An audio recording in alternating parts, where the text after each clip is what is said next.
That ends topical questions. The next item of business is a debate on motion number 5765 in the name of Kenneth Gibson on demographic change and an ageing population. Members who wish to take part in the debate should press the request to speak button now. And I'll just give a few moments for people to change seats. Can I also point out to members we do have some time in hand, so I will be generous in terms of interventions.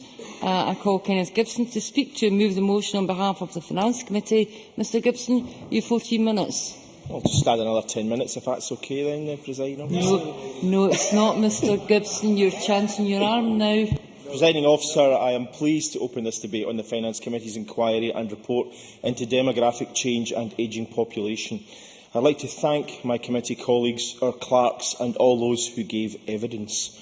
The inquiry arose following our fiscal sustainability discussions in early 2012 and sought to identify the impact of demographic change and an ageing population in three core areas: health and social care, housing, pensions and labour force, and the planning being undertaken by the Scottish Government, councils, NHS boards and others to mitigate such impacts. Our evidence session showed the enormity of the challenge ahead. The Office for Budget Responsibility stated that demographic change is a key source of long-term pressure on public finances, and the IMF reported that, in spite of the large fiscal cost of the crisis, the major threat to long-term fiscal solvency is still represented, at least in advanced countries, by unfavourable demographic trends. The Registrar-General said it is the most elderly age groups that will increase most dramatically between 2010 and 2035. Those aged 75 and over are projected to increase by 82%, and the estimated 820 Scottish centenarians in 2010 will increase in number to 7,600 by 2035. However, the committee recognises the extremely positive contributions, including economically, which older people make to wider society and the general good. And this positive contribution is recognised in, for example, the report by Age Scotland, which featured in the committee's Demography Roundtable discussion.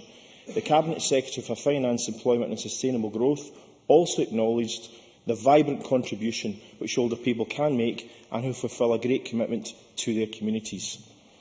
A major influence on the type, level and volume of service our ageing population require is healthy life expectancy, the length of time an individual can expect to live free of chronic or debilitating disease. Of course, ageing does not equate to an automatic increase in demand for services. NHS Greater Glasgow and Clyde stated, "Figures on healthy life expectancy demonstrate that the areas with the longest life expectancy also have the longest healthy life expectancy and therefore the shortest time in need of health services." Similarly, the Scottish Social Services Council said, "The extent to which demand will rise in line with the growth in the older population is dependent on a number of factors, including the extent to which increases in life expectancy are associated with increased time spent in good health or an illness, an issue that remains unclear." The Association of Directors of Social Work provided figures based on three scenarios relating to whether additional years are healthy or of chronic illness and disability. The difference in the best and worst case scenarios could be over £1 billion annually with respect to health and social care expenditure by 2030. Whilst healthy life expectancy has thankfully increased, there are large variations across the country. The Scottish Government acknowledges that the gap between life expectancy and healthy life expectancy has, for men, been widening. We look forward to hearing of the actions being taken to bring improvements in this area. The view of COSLA about local government readiness is that it has long been aware of the financial pressures which increased demand for services from an ageing population will bring. Even at a time when overall resources were increasing, we recognise the need to plan for change in this area. The committee will meet COSLA next week when we will discuss the modelling it carried out into the funding gap between services local government will need to provide and resources available. It believes demographics and the rising number of older people will play a big part in rising service demand, and COSLA asks whether actions being taken to close this funding gap go far enough. The Improvement Service, which supports a long-term shift to a preventive approach, believes that there is a very serious short to medium-term problem of income and demand. Our report invites the Scottish Government to detail its plans to close any funding gap, if indeed that is possible in the current economic climate, and where the shift to preventative spend would secure sufficient savings to fill this gap. Bruce Crawford. I thank Kenneth Gibson for giving out. I wonder if Mr Gibson would confirm it's not just all about money in these circumstances. It's actually about how organisations work better together. And I can certainly talk about care homes in my own area, where a bit more of working together and partnership between the Care Commission, the deliverers of the home cares and the local authority could make a heck of a difference to the outcomes if people just talk to each other and work together. Kenneth Gibson. I think in actual fact that is the nub of what our report concludes, and we'll go into that in greater detail as I progress. Many issues we considered overlap with work around early intervention and preventive spend, which is particularly relevant when forecasting future demand for services and increasing costs. Causes working with the Scottish Government and community planning partnerships to refocus funding towards preventative approaches. While there was welcome evidence of this from City of Edinburgh Council, which has developed a 10-year financial plan to identify factors impacting on service provision and resources, this approach is not widespread across all local authorities. Some appear focused only on immediate three-year funding cycles. Similarly, some NHS boards referred only to short-term planning, for example within a board's corporate plan period. Regarding the influence of short-term budget cycles on long-term planning, NHS Highland, and we have previously recognised the work in Highland around budget integration, referred to being heavily constrained. The Cabinet Secretary was clear he does not think anything inhibits the Health Board or local authority in taking a fairly firm 3-year assessment of where its budget is going and planning accordingly, although he did recognise that beyond a 3-year period the issue is slightly more difficult given the perspective that the United Kingdom Government sets out. We look forward to hearing how the Scottish Government will develop and disseminate good long-term planning practice. A key issue to emerge was unplanned hospital admissions and delayed discharges. £4.5 billion is spent annually in health and social care for the elderly, a third of which is spent on unplanned admissions. This was recognised by a number of witnesses and the Cabinet Secretary, who said that addressing this is at the heart of the debate on the integration of health and social care. The Scottish Government is committed to reducing the number of emergency admissions to hospital, and this is a specific National Performance Framework indicator. However, the indicator status shows as performance worsening, and we seek an explanation why. NHS Ayrshire Nairn stated that if hospitals continue to admit over 75-year-olds at current rates, we will need twice as many hospital beds in 20 years' time. There is a need for better collaborative working, integration and budget pooling, which we previously considered around our work on early intervention and preventative spend. Audit Scotland said there are very few examples of good joint planning underpinned by a comprehensive understanding of the shared resources available. We hope our findings will assist the Scottish Government in developing policy regarding its health and social care integration bill. There must be strong leadership from this Parliament and the Scottish Government to build a political consensus around the need to shift the balance of care and resources, encourage joint planning and support more preventative approaches. An important component of the preventative agenda is the Reshaping Care for Older People's Change Fund. While there is support for this and what it can achieve, there are concerns at the lack of evidence around whether, as Age Scotland said, it has catalysed a shift in wider health and social care spend as hoped. We welcome the Scottish Government's commitment to monitor and evaluate the shift toward preventative spend. Better integration, shifting the balance of care from hospital to home and preventative spend brings me to housing. We focused on the demographic pressures on the housing stock and changes in housing need, the role of housing adaptations and the new build specialist housing. The Registrar General for Scotland projects that between 2010 and 2035, household numbers will increase by 23% and average household size decrease from 2.17 to 1.95 people. By 2035, the number of men and women over 85 living alone is expected to increase by 216 and 158% respectively. The Joseph Rowntree Foundation stated that our society is becoming more marked by solo living and that this has implications for the supply of housing stock and the need to get our act together on housing adaptations. A key part of the Scottish Government's approach to delivering housing for older people is its Age, Home and Community Strategy and the Adaptations Working Group report, which recognise that adaptations at the right time can be life-changing. A common theme was the preventative benefits that the right adaptation at the right time, often fitted at modest costs, can achieve. For example, the Social Return on Investment study found that on average, each adaptation could save health and social care between £5.50 and £6 for each £1 invested. We welcome the additional funding for adaptations the Cabinet Secretary announced in his budget. There are possible limitations in our adaptations, due to the type of housing stock we have. For example, the large number of tenement properties. The SFHA said, "We have developed a housing stock which may not be compliant with wheelchair housing needs or indeed housing for varying needs. As we cannot reinvent our housing stock, we must work with what we have, and the committee looks forward to hearing the Scottish Government's intentions following the Adaptations Working Group report and future spending plans to support this." While there is an emphasis on fitting adaptations to existing housing stock, the Scottish Government strategy says building new, affordable and sustainable housing is a priority, particularly homes of a type and size which encourages mobility, what can be called lifetime homes.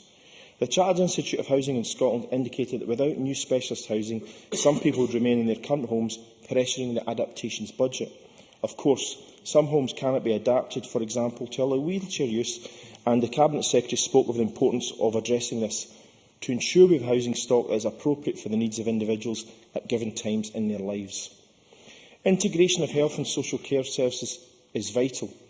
Whilst the Scottish Government supports shifting the balance of care and supporting people to remain at home rather than hospital or in care, concerns were expressed at the perceived lack of attention to housing in the Health and Social Care Integration Consultation and the impact change funding is having in shifting to prevention. We look forward to hearing about the Scottish Government's Health and Social Care Integration Strategy and housing's role within that. Public pensions will be a growing source of financial pressure on budgets. Audit Scotland highlighted the gap between pension payouts and contributions widening. Significant cost pressures have built up as a result of people living longer than forecast, whilst long-term interest rate changes have increased the scheme's liabilities. Pension providers face challenges as life expectancy post-retirement increases. Audit Scotland stated that life expectancy has been systematically underestimated in actuarial assessments in recent years. Regarding labour market dynamics, people working when older can have economic benefits by retaining experience, expertise and tax contributions of employees in the workforce for longer, but there may be knock-on consequences for younger people who are starting out in the labour market, particularly at a time of relatively high unemployment. We raised with the Scottish Government how an ageing society will impact and inform the design of new pension schemes and what modelling it is carried out on the budgetary impact of increasing life expectancy on pension provision. Presiding Officer, we must prepare for the challenge ahead now. I believe the committee took a rational and measured approach to this inquiry. This issue will be with us for decades, and its crucial demographic change and an ageing population informs and influences policies and budgets.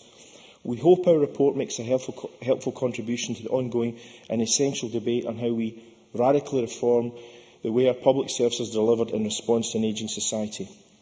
Our report concludes that there is a great deal of work being done by both the Scottish Government and the main public services in responding to demographic change and the impact of an ageing society.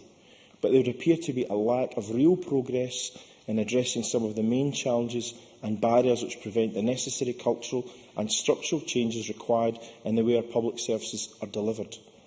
Where there are a myriad of strategies and initiatives, it is not clear that these are having the desired effect in terms of facilitating real change. While many of these strategies and initiatives are welcome, they are not in themselves a solution. We look forward to the Scottish Government's response and recommend that future spending reviews include an assessment of demographic change and its impact on spending portfolios. There is a lot of detail in this report, and I know that in my opening remarks I have only skimmed the surface, although I believe that my colleagues will delve much more deeper into some of the areas I have touched upon. I want to finish on a relatively optimistic note. The Association of Directors of Social Work believes that increased public expenditure on the scale required to meet demographic pressures is challenging but not necessarily untenable. I look forward to hearing from colleagues during the debate and move the motion in my name. Thank you. Thank you, Mr Gibson. I now call on the Cabinet Secretary. Mr Swinney, you've got a minimum of 10 minutes. Thank you, Presiding Officer. I've never had quite an invitation to address Parliament on that basis, but here we go. I welcome the opportunity today to discuss the Finance Committee's report and thank Mr Gibson for the substance and the style of his representation of the Finance Committee's recommendations. The Government will, of course, respond in full in writing to the Committee's report and will do so in the light of the debate that we have here today in Parliament. The committee welcomed the direction of much of the government's reform agenda in working to address the challenges that I would acknowledge at the outset of the issues of democracy raised for us, and essentially questioned whether or not we had all of the measures in place that would deal with the cultural and structural obstacles to addressing many of these questions. And I hope in the course of my contribution I can provide reassurance to Mr Gibson and to Parliament that the Government has in fact in place an approach and a set of interventions that will address this question and acknowledge that a whole range of actions are required to implement the strategies of which I will talk in a few moments. The impact of demographic change is often presented and discussed, Presiding Officer, in negative terms. I think Parliament should take the opportunity provided by this debate to welcome the positive impact of demographic change. Our people are living longer, healthier lives, and that is to be celebrated.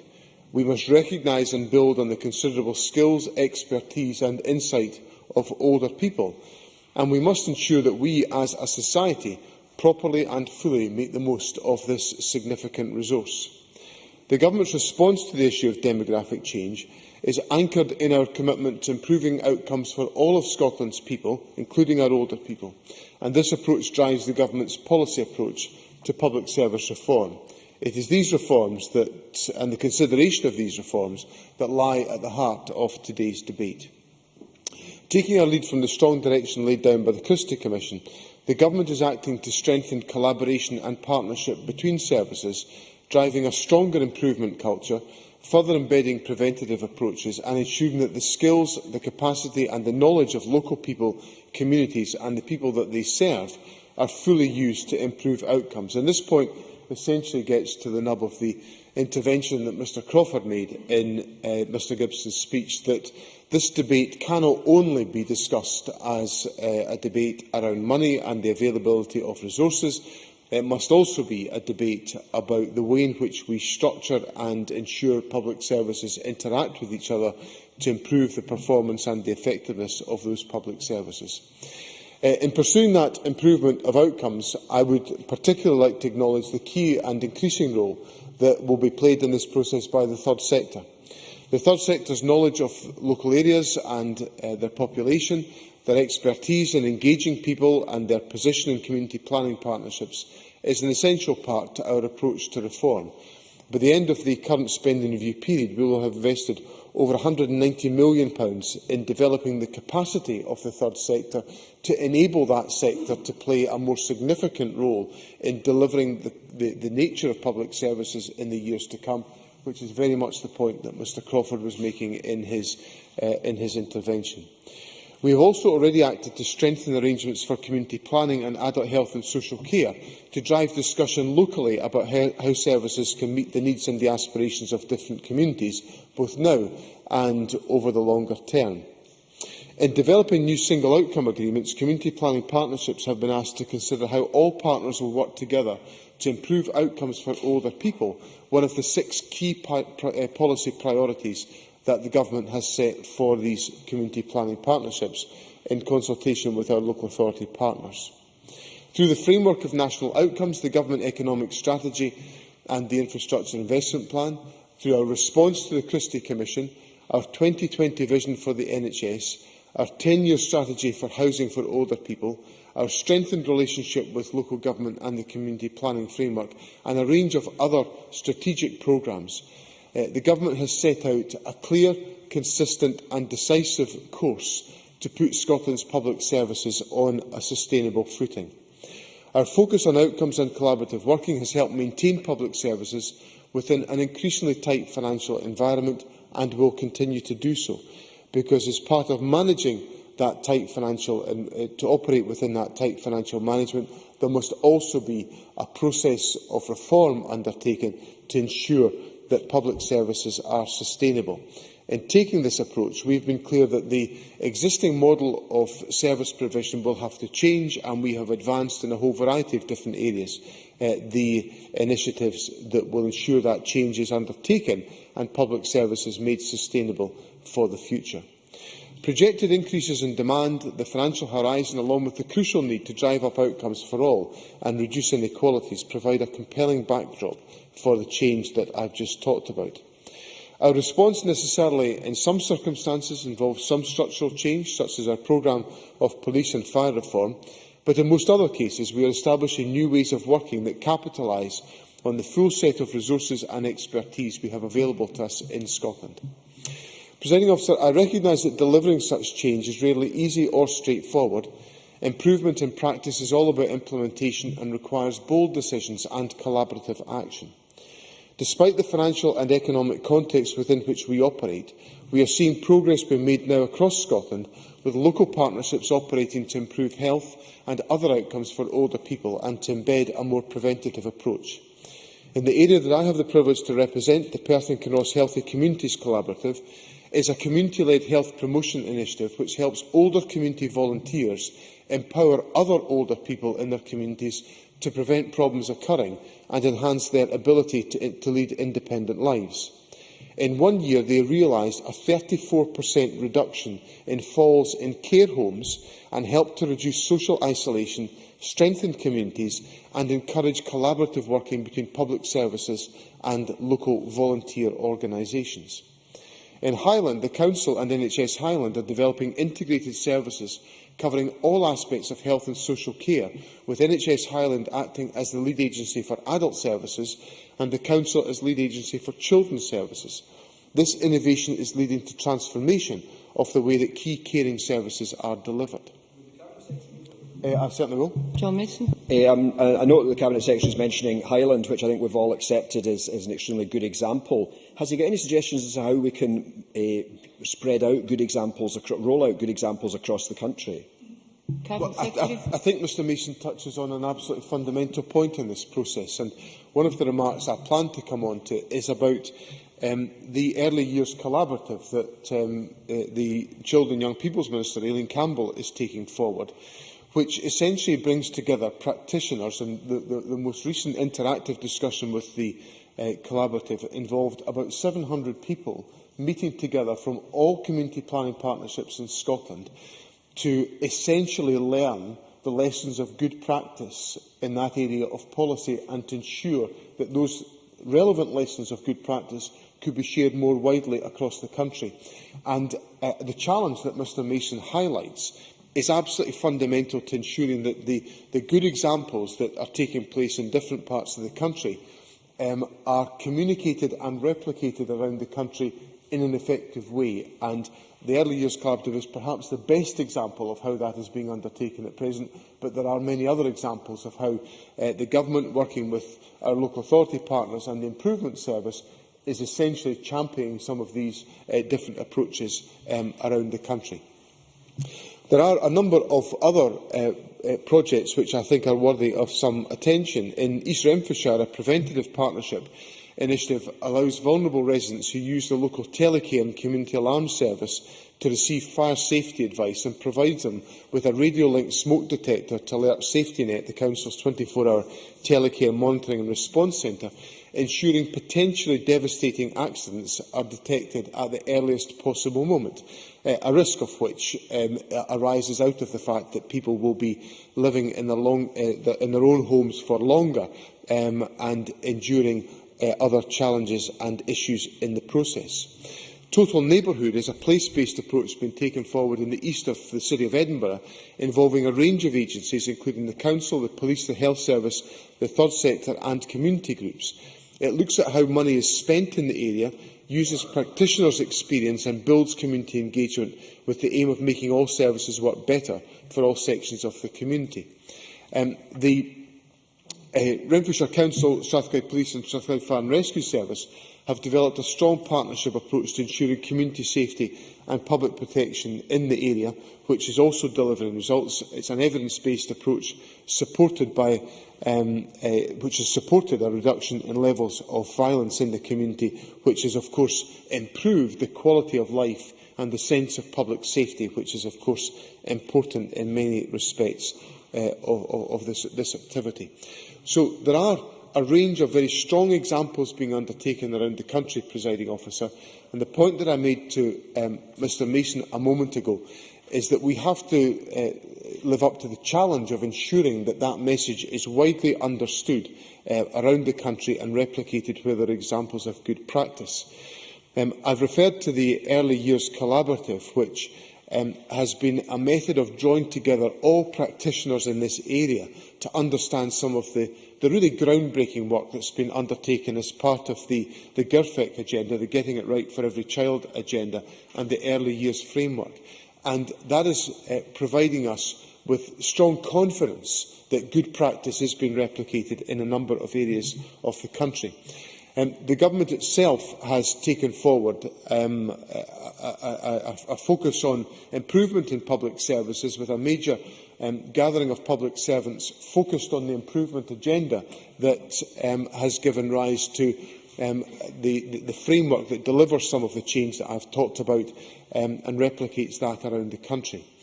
Now, as well as ensuring that good practice is replicated around the country, there is also a requirement to ensure that there is sufficient pace applied to undertaking this reform agenda.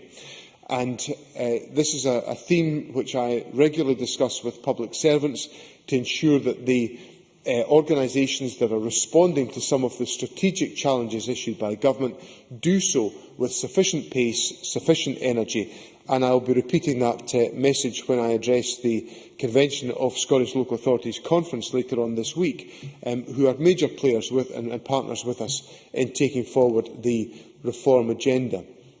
The Government, of course, has enabled a great deal of this agenda, again in partnership with our local authority colleagues, through the identification of the change funds, which are designed to create sustainable models of public service delivery at local level. President Officer, the Finance Committee focused on a number of specific themes, and let me deal with a couple of them before I draw my remarks to a conclusion. The committee focused on health and social care as an area that can make a big difference for older people. And I think, as Mr Gibson acknowledged in his contribution, the Government is taking decisive action in these areas within our wider public service reform approach.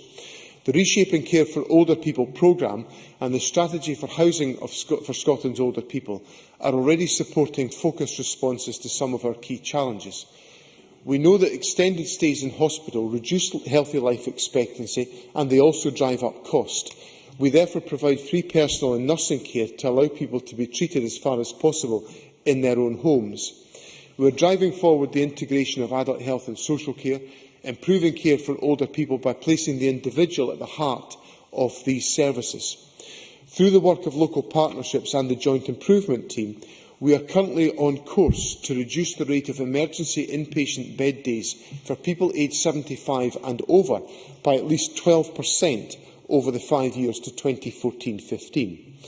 Health and social care partnerships are in the process of submitting their joint strategic commissioning plans for the next financial year, an important next step in efforts to encourage joint working and a more preventative approach, and the preventative message will also be reflected in the submissions from community planning partnerships.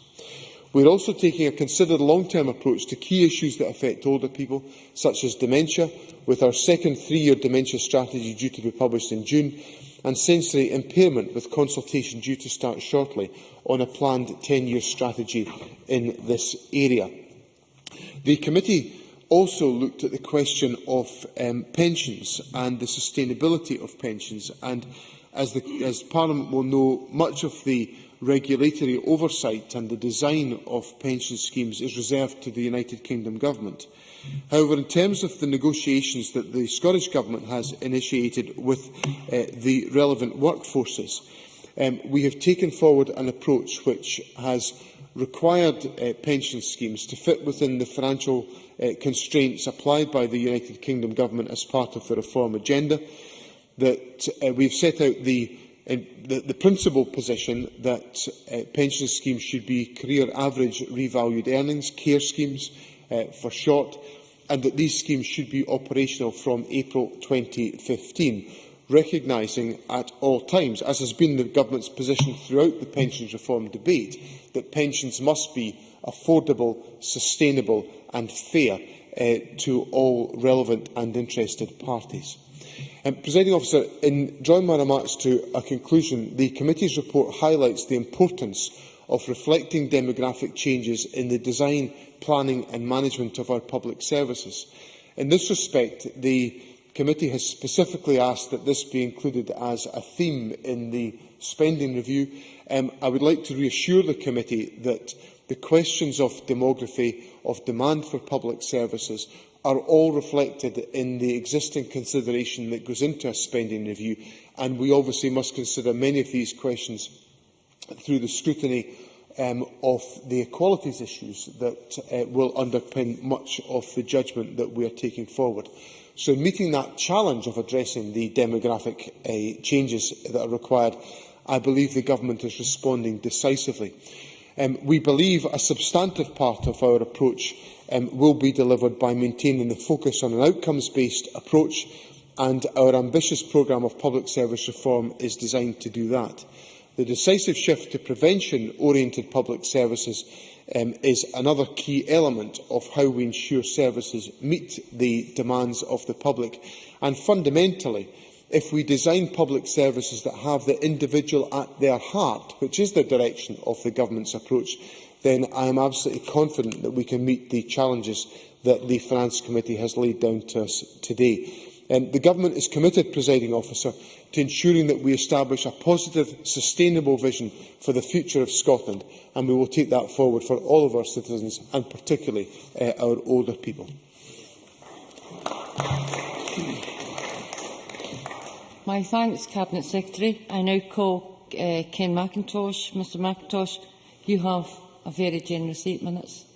Thank you, Presiding Officer, and I would thank the Cabinet Secretary and the committee convener for their opening remarks. Presiding Officer, last month 3 separate families wrote or came to see me at surgery to say how worried they were about one particular care home in East Renfrewshire. Their concern was not at the standard of care, nor at the level of staffing, nor the support offered their loved ones, quite the reverse. On all counts, it was clear that the care for adults with learning difficulties provided by those working at Netherley House continues to be both first-class and warmly appreciated by the residents and their relatives alike. Their concern was at the prospect of losing this model environment without knowing exactly what will replace it. Without going into all the details, the move to self-directed funding, coupled with a greater emphasis on independent living, has meant that local authorities will no longer fund new placements in this communal setting. The home will have to change, but the housing association who own the property have no money to make the adaptations. The home is used by 3 neighbouring local authorities, but all are struggling with fixed or declining social care budgets. And rehousing the current residents of Netherley House is unlikely to save the council's money. In all likelihood, moving to separate flats will almost certainly prove to be a more expensive option. There is no particular villain of the piece here. The partners involved are caring and well-intentioned. The policy objectives are desirable, certainly over the long term. But the net effect is to create huge anxiety and upset.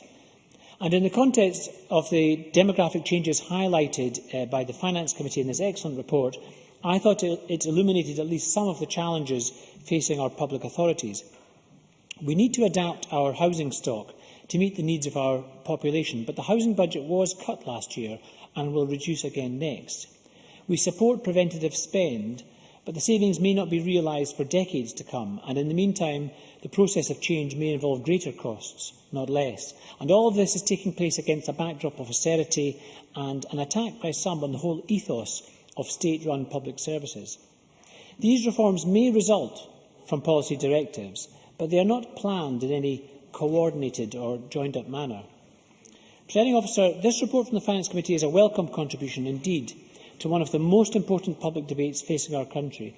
It can be difficult sometimes to even discuss demographic change and an ageing population without heeding either scaremongering or posturing on the one hand, or drifting into what can sound like ageism on the other. My starting point is quite simply that the problems facing our society are not caused by age distribution, but by uneven wealth distribution. They may have been thrown into stark relief by demographic change, but these are not burdens we are talking about, simply choices, difficult choices though they may be. In fact, I'll be quite honest and say that I found parts of this report genuinely encouraging. Since I was born, my own life expectancy seems to have increased by more than 10 years. Living as I do in East Renfrewshire, my expectation is that the quality of that life will be excellent, with the least number of years in poor health of any part of the country. Presiding Officer, if only I was prepared to go the whole hog and change sex, who knows what the future may hold. Now, I would hope that most of us would look at demographic change in a similar fashion. I don't mean changing sex, I mean as something to be celebrated rather than to be feared.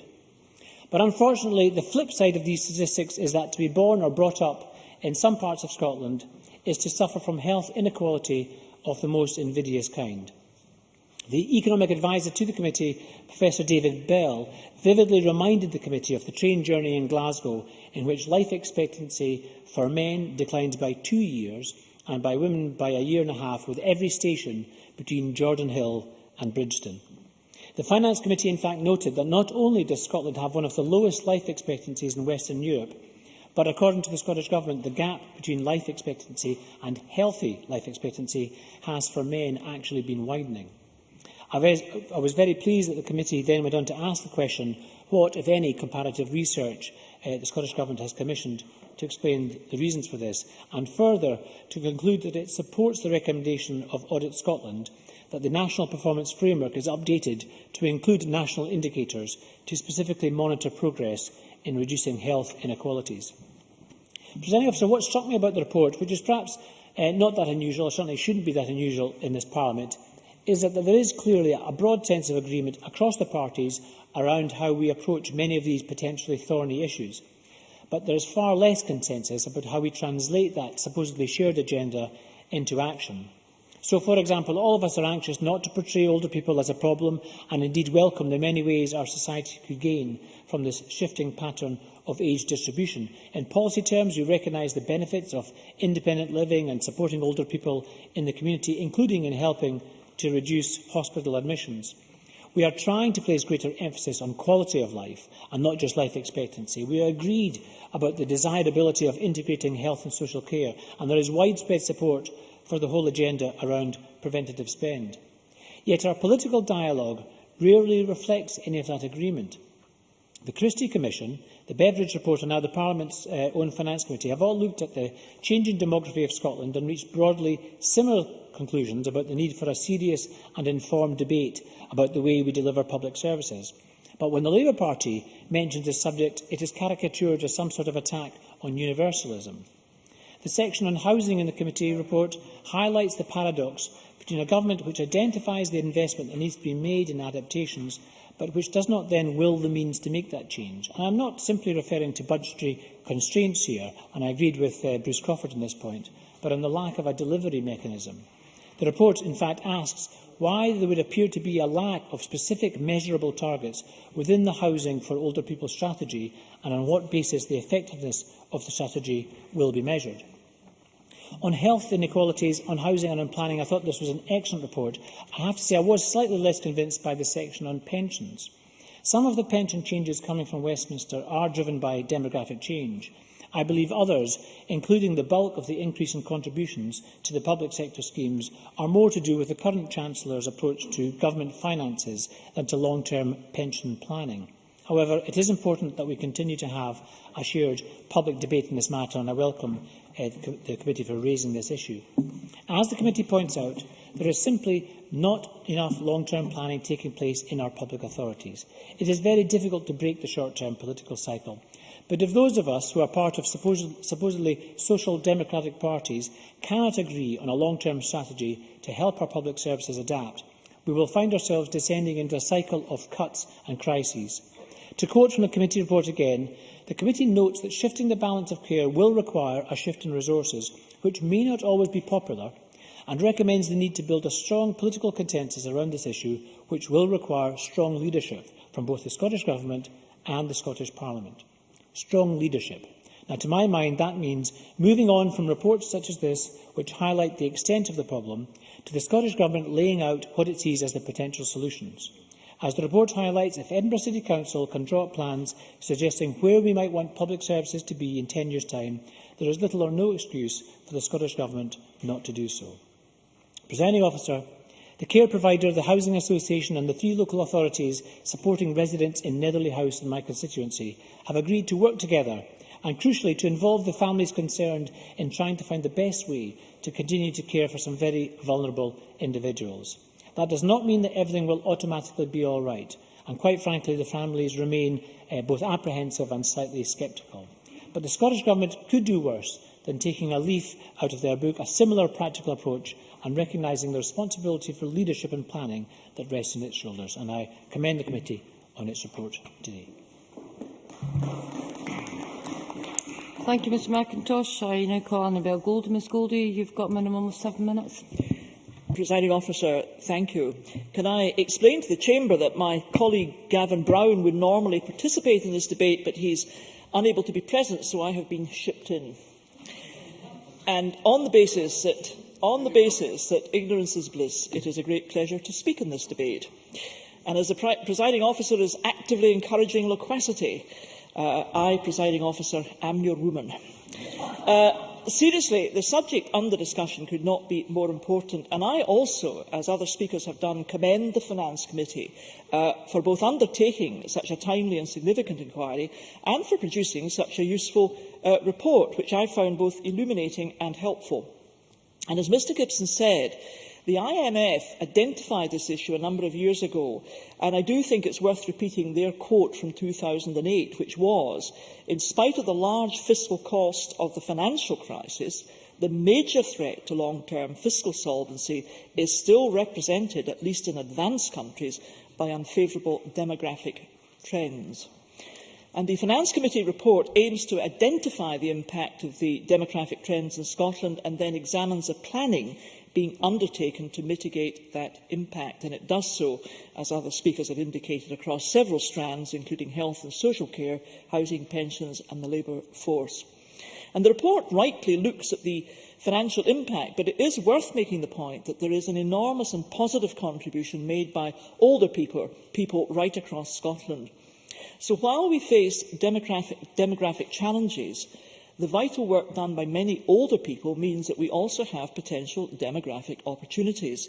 And I think these opportunities should neither be ignored nor their potential remain unexplored. But let me now move to the demographic landscape specific to Scotland. The National Records of Scotland gave the following forecasts, and they are stark. The working age population is set to increase by 7% between 2010 and 2035, but for the same period, the pensionable age population is set to increase by 26%, and those aged 75 or over are set to increase by 82%. Change of this magnitude is bound to have a massive impact, and I do strongly support the Committee's recommendation number 24, which states that the Committee invites the Scottish Government to provide details of the work it is currently carrying out in forecasting the budgetary implications of demographic change. Now, not only would this reassure us that such work is being done, it would also allow us to assess the robustness of that work, and I very much hope that might be included in the Scottish Government response to the report to which the Cabinet Secretary referred. I also want to highlight recommendation 26, which says the Committee recommends that future spending reviews include an assessment of the impact of demographic change in each portfolio chapter. Now, this would allow us to drill down further into a portfolio-by-portfolio consideration of the issue.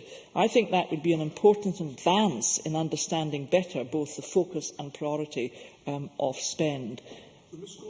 Certainly, Cabinet Secretary. Cabinet Secretary. I'm grateful to Ms Goldie for giving me. On this point, does she also acknowledge that, as well as setting out information on financial commitments, there is also a need to accept in this debate that we cannot operate on the basis that services will always be provided in the fashion that they are provided today, and that has must have surely a meaningful and significant effect on how we might set out and consider these questions as a Parliament in the years to come. Annabel Goldie.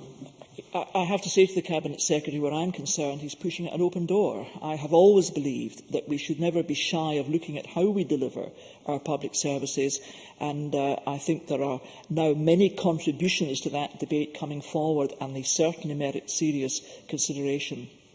I noticed that the committee also took evidence on the issue of healthy life expectancy. And I know that discussion offers centres on life expectancy, but I think healthy life expectancy needs to be given a much sharper focus. That's the length of time an individual can expect to live free of chronic or debilitating disease. And I think, as Mr Macintosh indicated, I was struck by the difference in certain areas of Scotland. In one area, an average of 5.5 years of not healthy period compared to 11.2 years in another area. And I think we all regard that as, frankly, a staggering difference. And the gap between life expectancy and healthy life expectancy for men has actually been widening. Again, I think we'd like to know what action the Scottish Government is taking. It seems to me, when it comes to planning, it's going to be very challenging to plan ahead successfully. I think it's going to involve comprehensive, and although I don't like the phrase, I can't think of a better one, joined-up thinking. It's going to require partnership, and it's going to require action. And I think the Improvement Service phrased it well when they said we need to endorse a long-term shift from a service base that is reactive to one that is preventative and promotes positive outcomes first time round. And there's also a striking difference of approach in various councils when it comes to developing a strategy. Mr Macintosh in his contribution alluded to this. Some councils are enlightened and proactive. One council took long-term planning very seriously, had a 10-year plan, but other councils were moving at a more leisurely pace and currently focusing on only a 3-year funding cycle. I think that has to change, and I certainly welcome the meeting with COSLA to which Mr Gibson referred in his contribution. But in that context, can I ask the Cabinet Secretary, what is central government advice to the public sector on long-range planning? I mean, are there clear guidelines, or is there just a general opaqueness? And further to that, what does central government itself actually do in practice? The committee was told that activity varied between departments, but some clarity on how that activity does vary and the timescales adopted in certain policy areas, I think, would be welcome and helpful. Presiding Officer, there are a number of other questions posed by the committee that do need to be answered. And on health, while I listened to what the Cabinet Secretary said, and I accept there have been many advances on preventative spend for health, we have to ask the question why we haven't seen improvements regarding emergency admissions to hospital and what action is going to be taken to turn this round.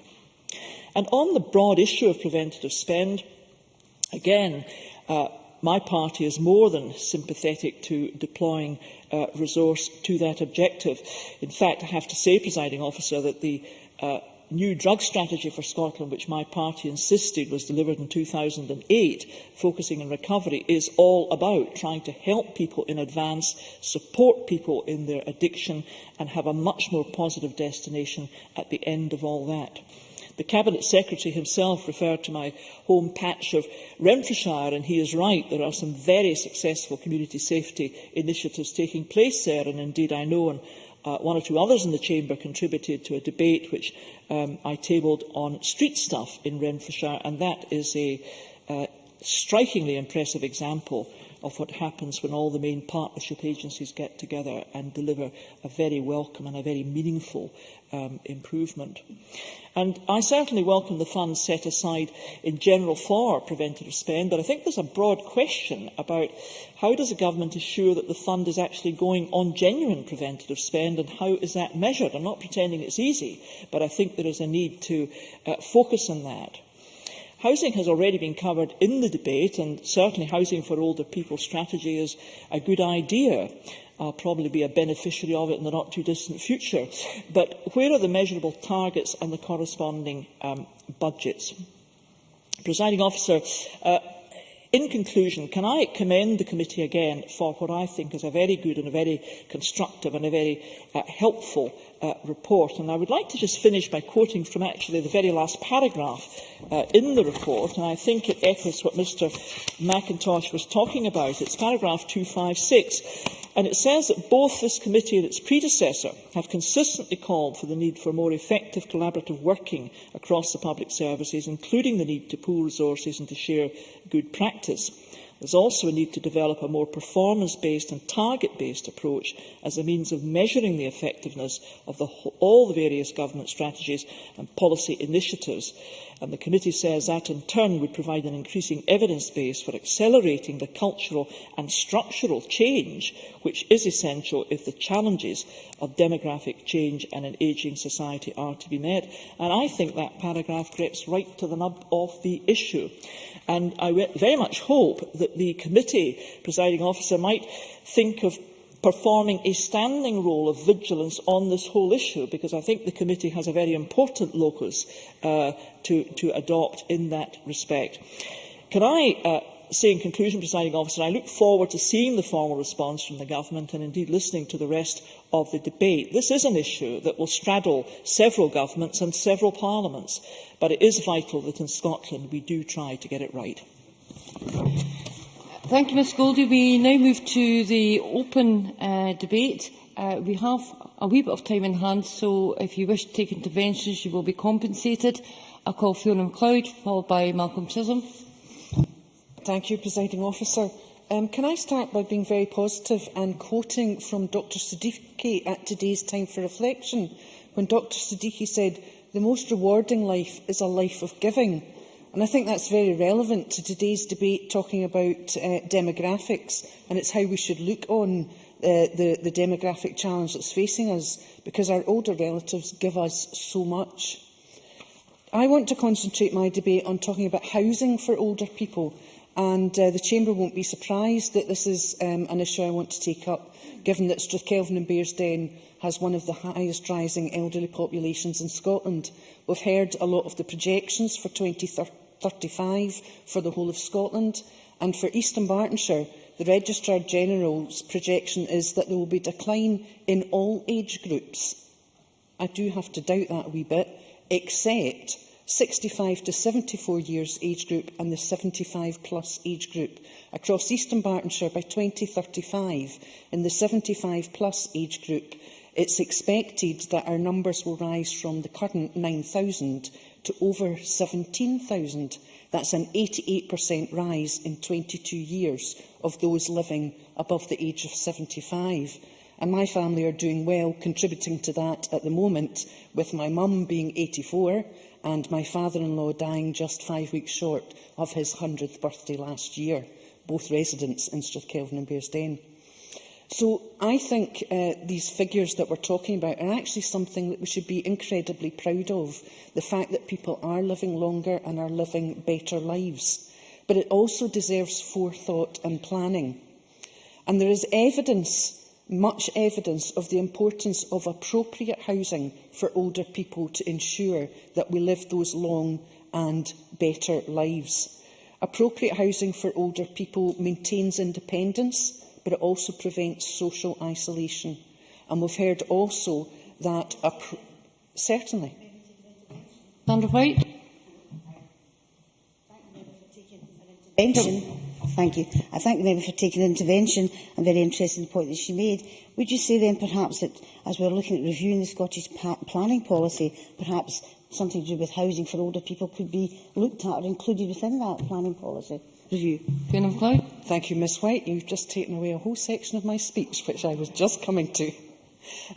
Before I come to that part, can I also, in terms of about the evidence of the importance of appropriate housing for older people, we've heard already about needing to lessen emergency hospital admissions, and we know that that happens under if we have appropriate housing. Can I just finish this one point? We can emergency hospital admissions currently cost us £1.4 billion per annum, but with appropriate housing, especially in terms of falls prevention, we can actually cut into that. So that's preventive agenda, saving an absolute sum that we know. Councillor Malik. Thank you very much. I don't see why Sandra White should get all the glory for housing. I just wanted to ask if you agreed with me with the new bedroom tax coming into effect. A lot of hardship will fall on a lot of families, particularly our elderly families, and more importantly on minority communities. Would you agree with me that the committee should look at that to explore the difficulties communities would face so that they could deal with those challenges before rather than after the event? I think we're just a wee bit wide of the debates. Yes, can I just say I don't think I could find anything to say in favour of the bedroom tax. But yes, coming back to the debate, the Scottish Government strategy for older people's housing, which has already been mentioned by both Kenneth Gibson and the Cabinet Secretary, recognise the fact that the appropriate housing for older people is evidenced as something that we have to do. The Government strategy also recognises that there needs to be choice in housing options, and that was echoed at Eastern Bartonshire Council's engagement events on older people's services held across the council area in 2012. And there we heard a call, and I quote, to provide a range of housing options to meet the diverse needs of older people. Now, currently across Eastern Bartonshire Council, I refer to Eastern Bartonshire Council, which Strathkelvin and Bearsden is within, because it's easier to use those figures. Currently across Eastern Bartonshire Council, there are 423 sheltered housing. And if members remember, in 22 years' time, there will be more than 17,000 older people in Eastern Bartonshire aged over 75. So 423 sheltered housing, I think it's fair to say, is not going to satisfy the housing needs of older people in the future in my constituency. I think it's also fair to say that we can't expect public finances to build all the sheltered housing that we're going to need in my constituency. So we need to start to pave the way now for what I would suggest is one of the solutions, and that's owner-occupied sheltered housing, something very specific to my constituency, I know, but at least 3 or 4 other constituencies across Scotland. In the Government's housing strategy at paragraph 7.2, we find that 75% of people aged 60 and over are homeowners. That is, it's higher, as a higher level of home ownership in this age group than in the general population. And most of them want it to stay that way. As they're progressing through life, they want to remain as homeowners, but they need to have homes that are fit and appropriate for them. So many of them will increasingly want to be buying their own sheltered housing. And this benefits throughout the whole property ladder, because the briefing from McCarthy and Stone will tell us that when an older person moves out of their perhaps family bungalow that they've lived in for many years, that frees up 7 moves on the property ladder. I could give personal examples, but I'll not push the presiding officer's patience at that point. But in conclusion, I'd like to say that it seems to me that we need to look at planning conditions with a view to ensuring that we build now to provide a choice of appropriate homes for our older people. I hope that what I'm suggesting chimes with what my constituents want, but is also a no-cost option for the Government. Thank you. I now call Malcolm Chisholm to be followed by Jamie Hepburn. Presiding Officer, I just joined the Finance Committee at the very end when we were questioning the Cabinet Secretary, and I said then that I had a sense of déjà vu, because so many of the themes that we were dealing with in this report reminded me of the work that I'd been involved in towards the end of the last administration, when we were developing a strategy for Scotland with an ageing population, which actually appeared just before the 2007 election with the title All Our Futures. And one of the driving forces behind that strategy was the desire to challenge the common perceptions and stereotypes about ageing, and to emphasise and recognise the value and contribution that older people make to society. And I think it's very important in a debate where we're talking mainly about the costs involved with an ageing population that we actually look at the enormous positive contribution that older people make. And that was expressed in this more recent inquiry by Professor Charlie Jeffrey of Edinburgh University, when he talked about releasing the talents and energies of the over 65. So I think it is really important to emphasise that at the beginning. Now, of course, that will be particularly possible if the extra years of life that people are getting can also be extra years of healthy life. And as we know, that is not always the case. And that's obviously one of the main issues that we have to address as part of all this. But the fact of the matter is that even if every extra year of life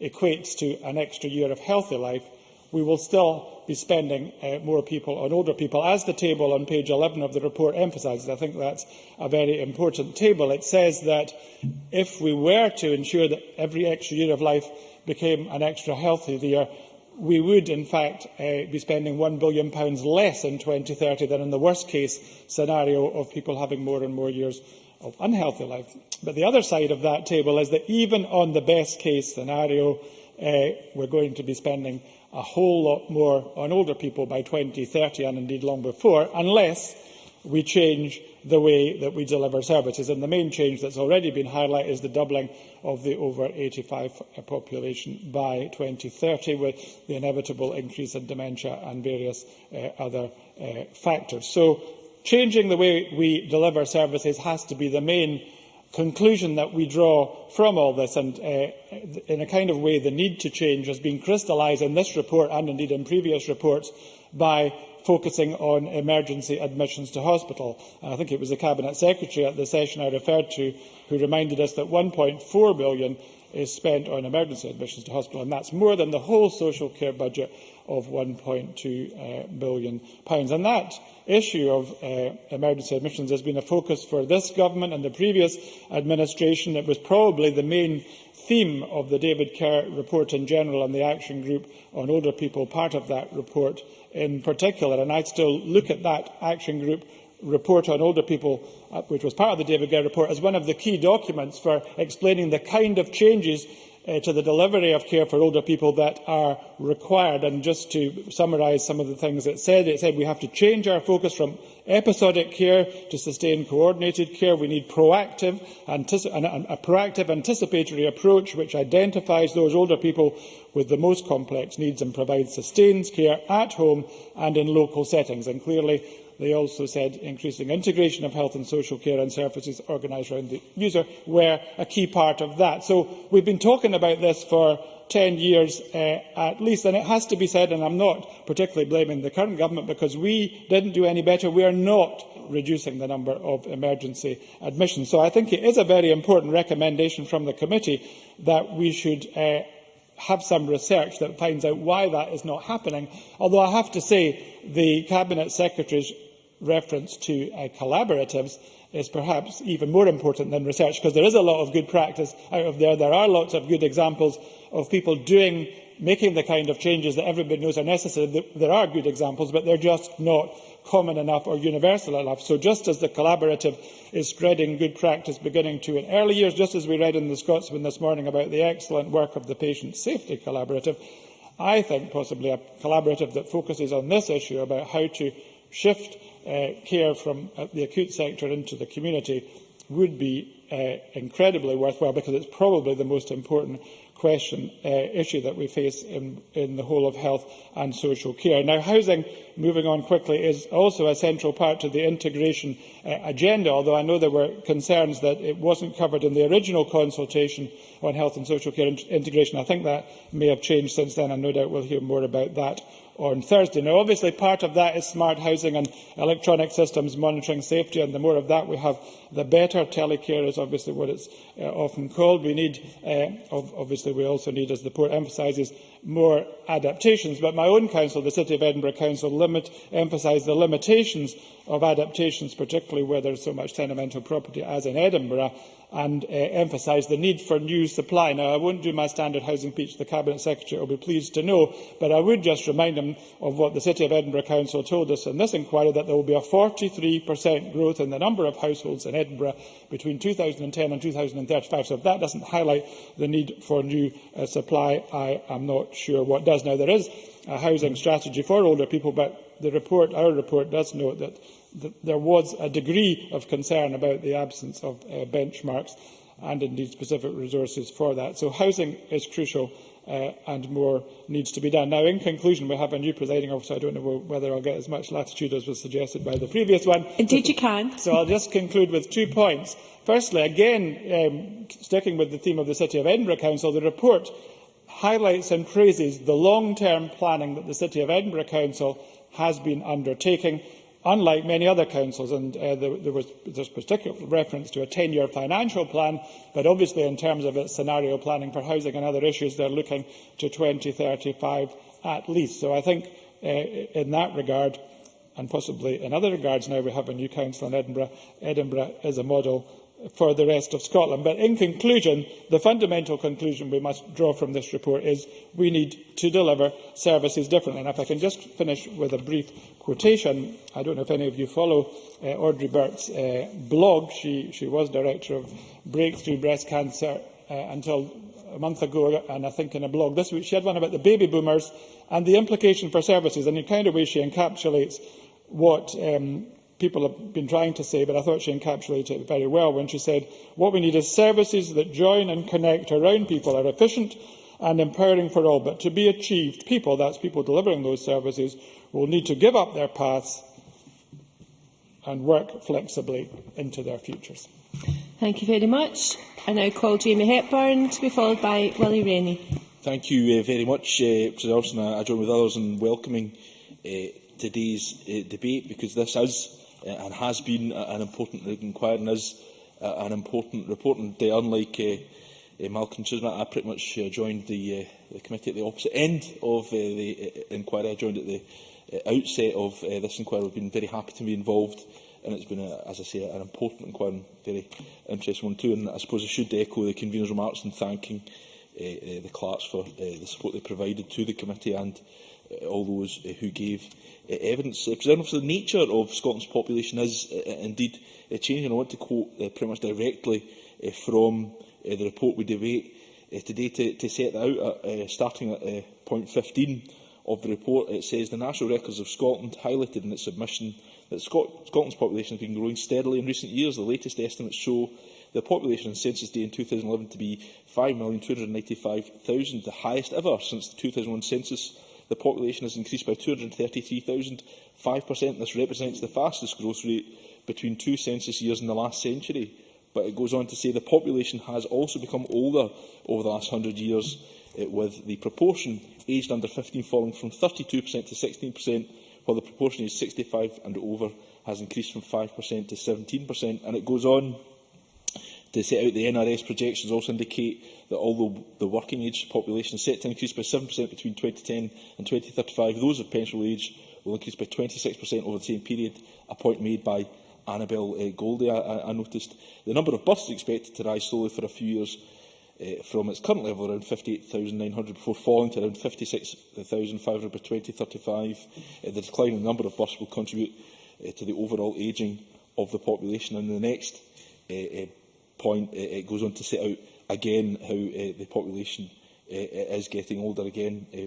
Annabel Goldie pointed out that between 2010 to 2035, those aged 75 and over are projected to increase by 82%, and even more remarkably, the estimated 822 centenarians in Scotland in 2010 is projected to increase to 7,600 by 2035.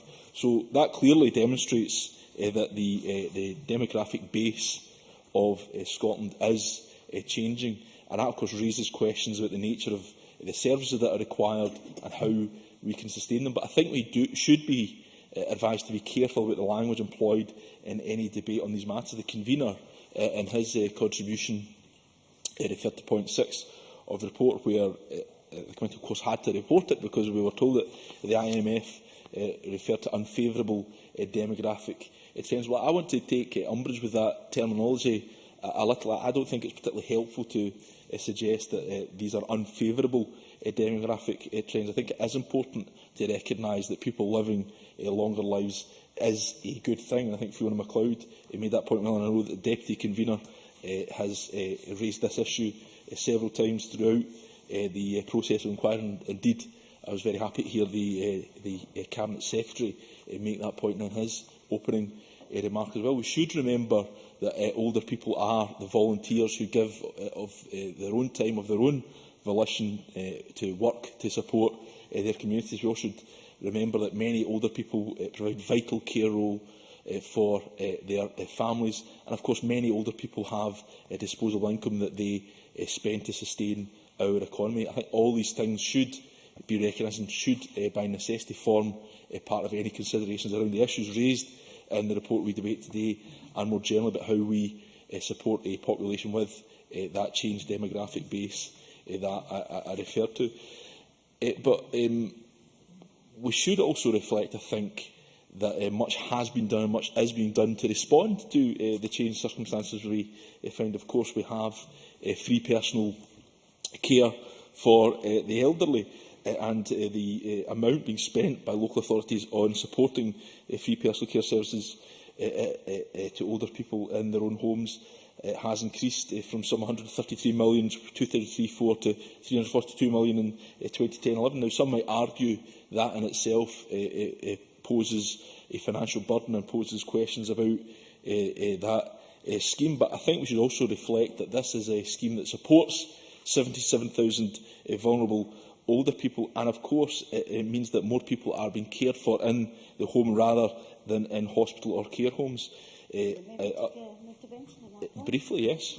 Sandra White. Thank the member for taking an intervention at that point in regards to free personal care. Would the member agree with me that if the UK Department of Work and Pensions had not taken the attendance allowance money which was to be delivered to the Scottish people, Scottish pensioners, during the free personal care, local councils would have benefited greatly, as would have the people who receive the personal care?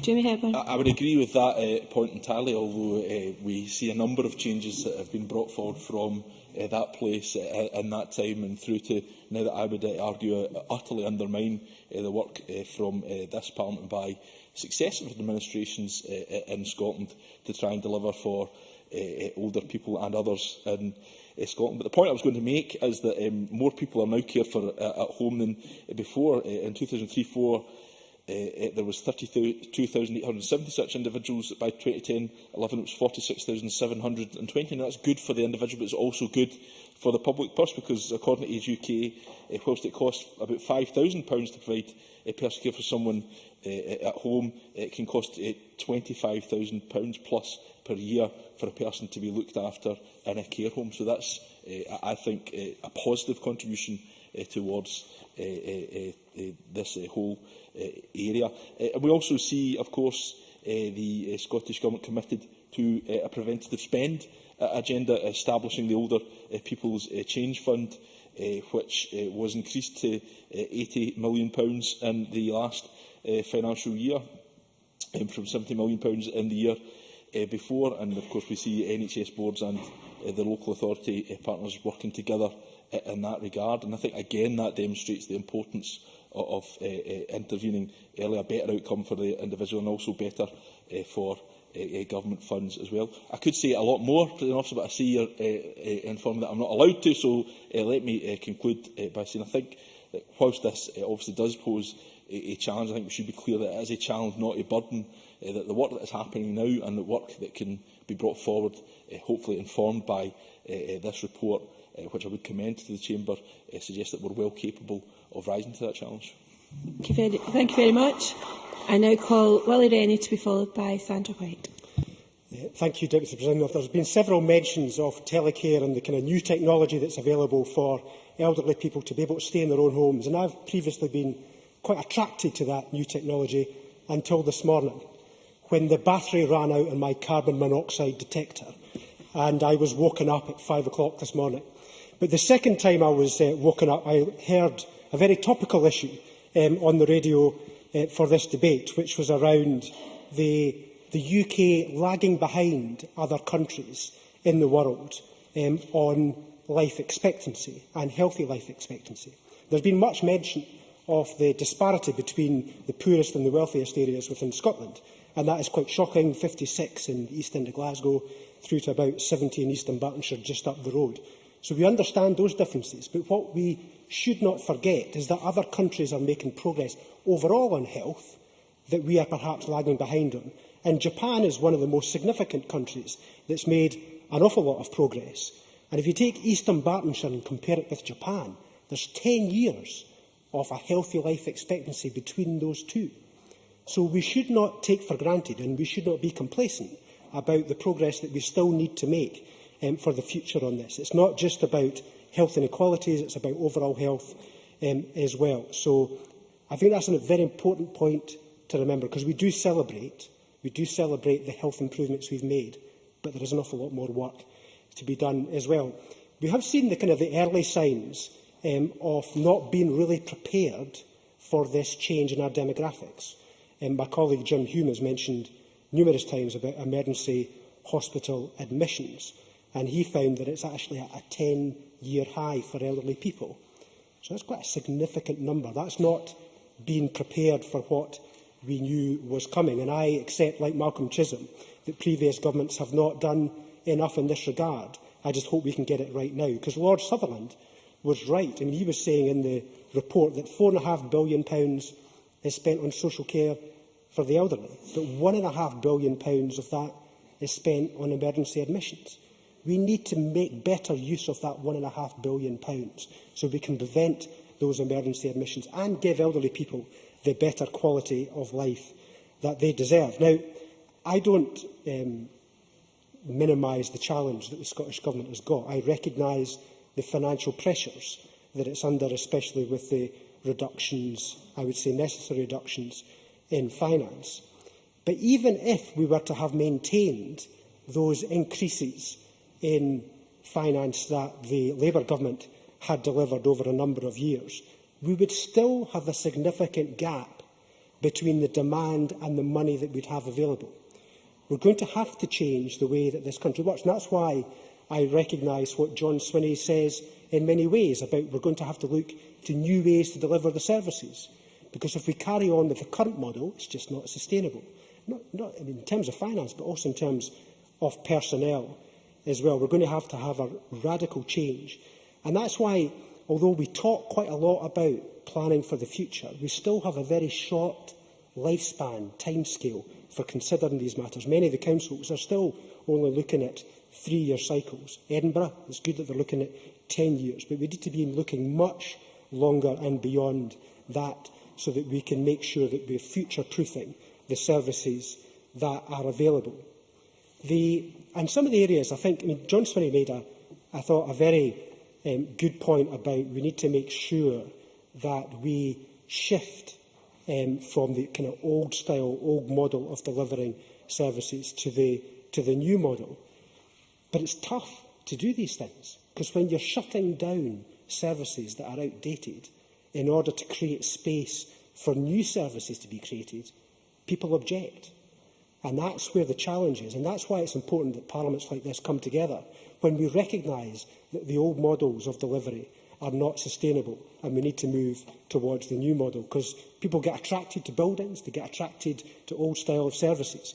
But we need to make sure that we explain, in order to be sustainable, in order to maintain the standards, we need to make sure that we are delivering new models of service. And one of those models is keeping people at home. Now, there was a model that was delivered before, I'm not sure how widespread it is now, of case managers who would actually be involved closely in making sure that people were able to stay in their home homes, integrating the services for that individual, pulling together social services, health care, transport, to make sure that that elderly person was staying in their own home. Models of services like that is what's required in order to make sure that we're moving towards sustainable new models of service.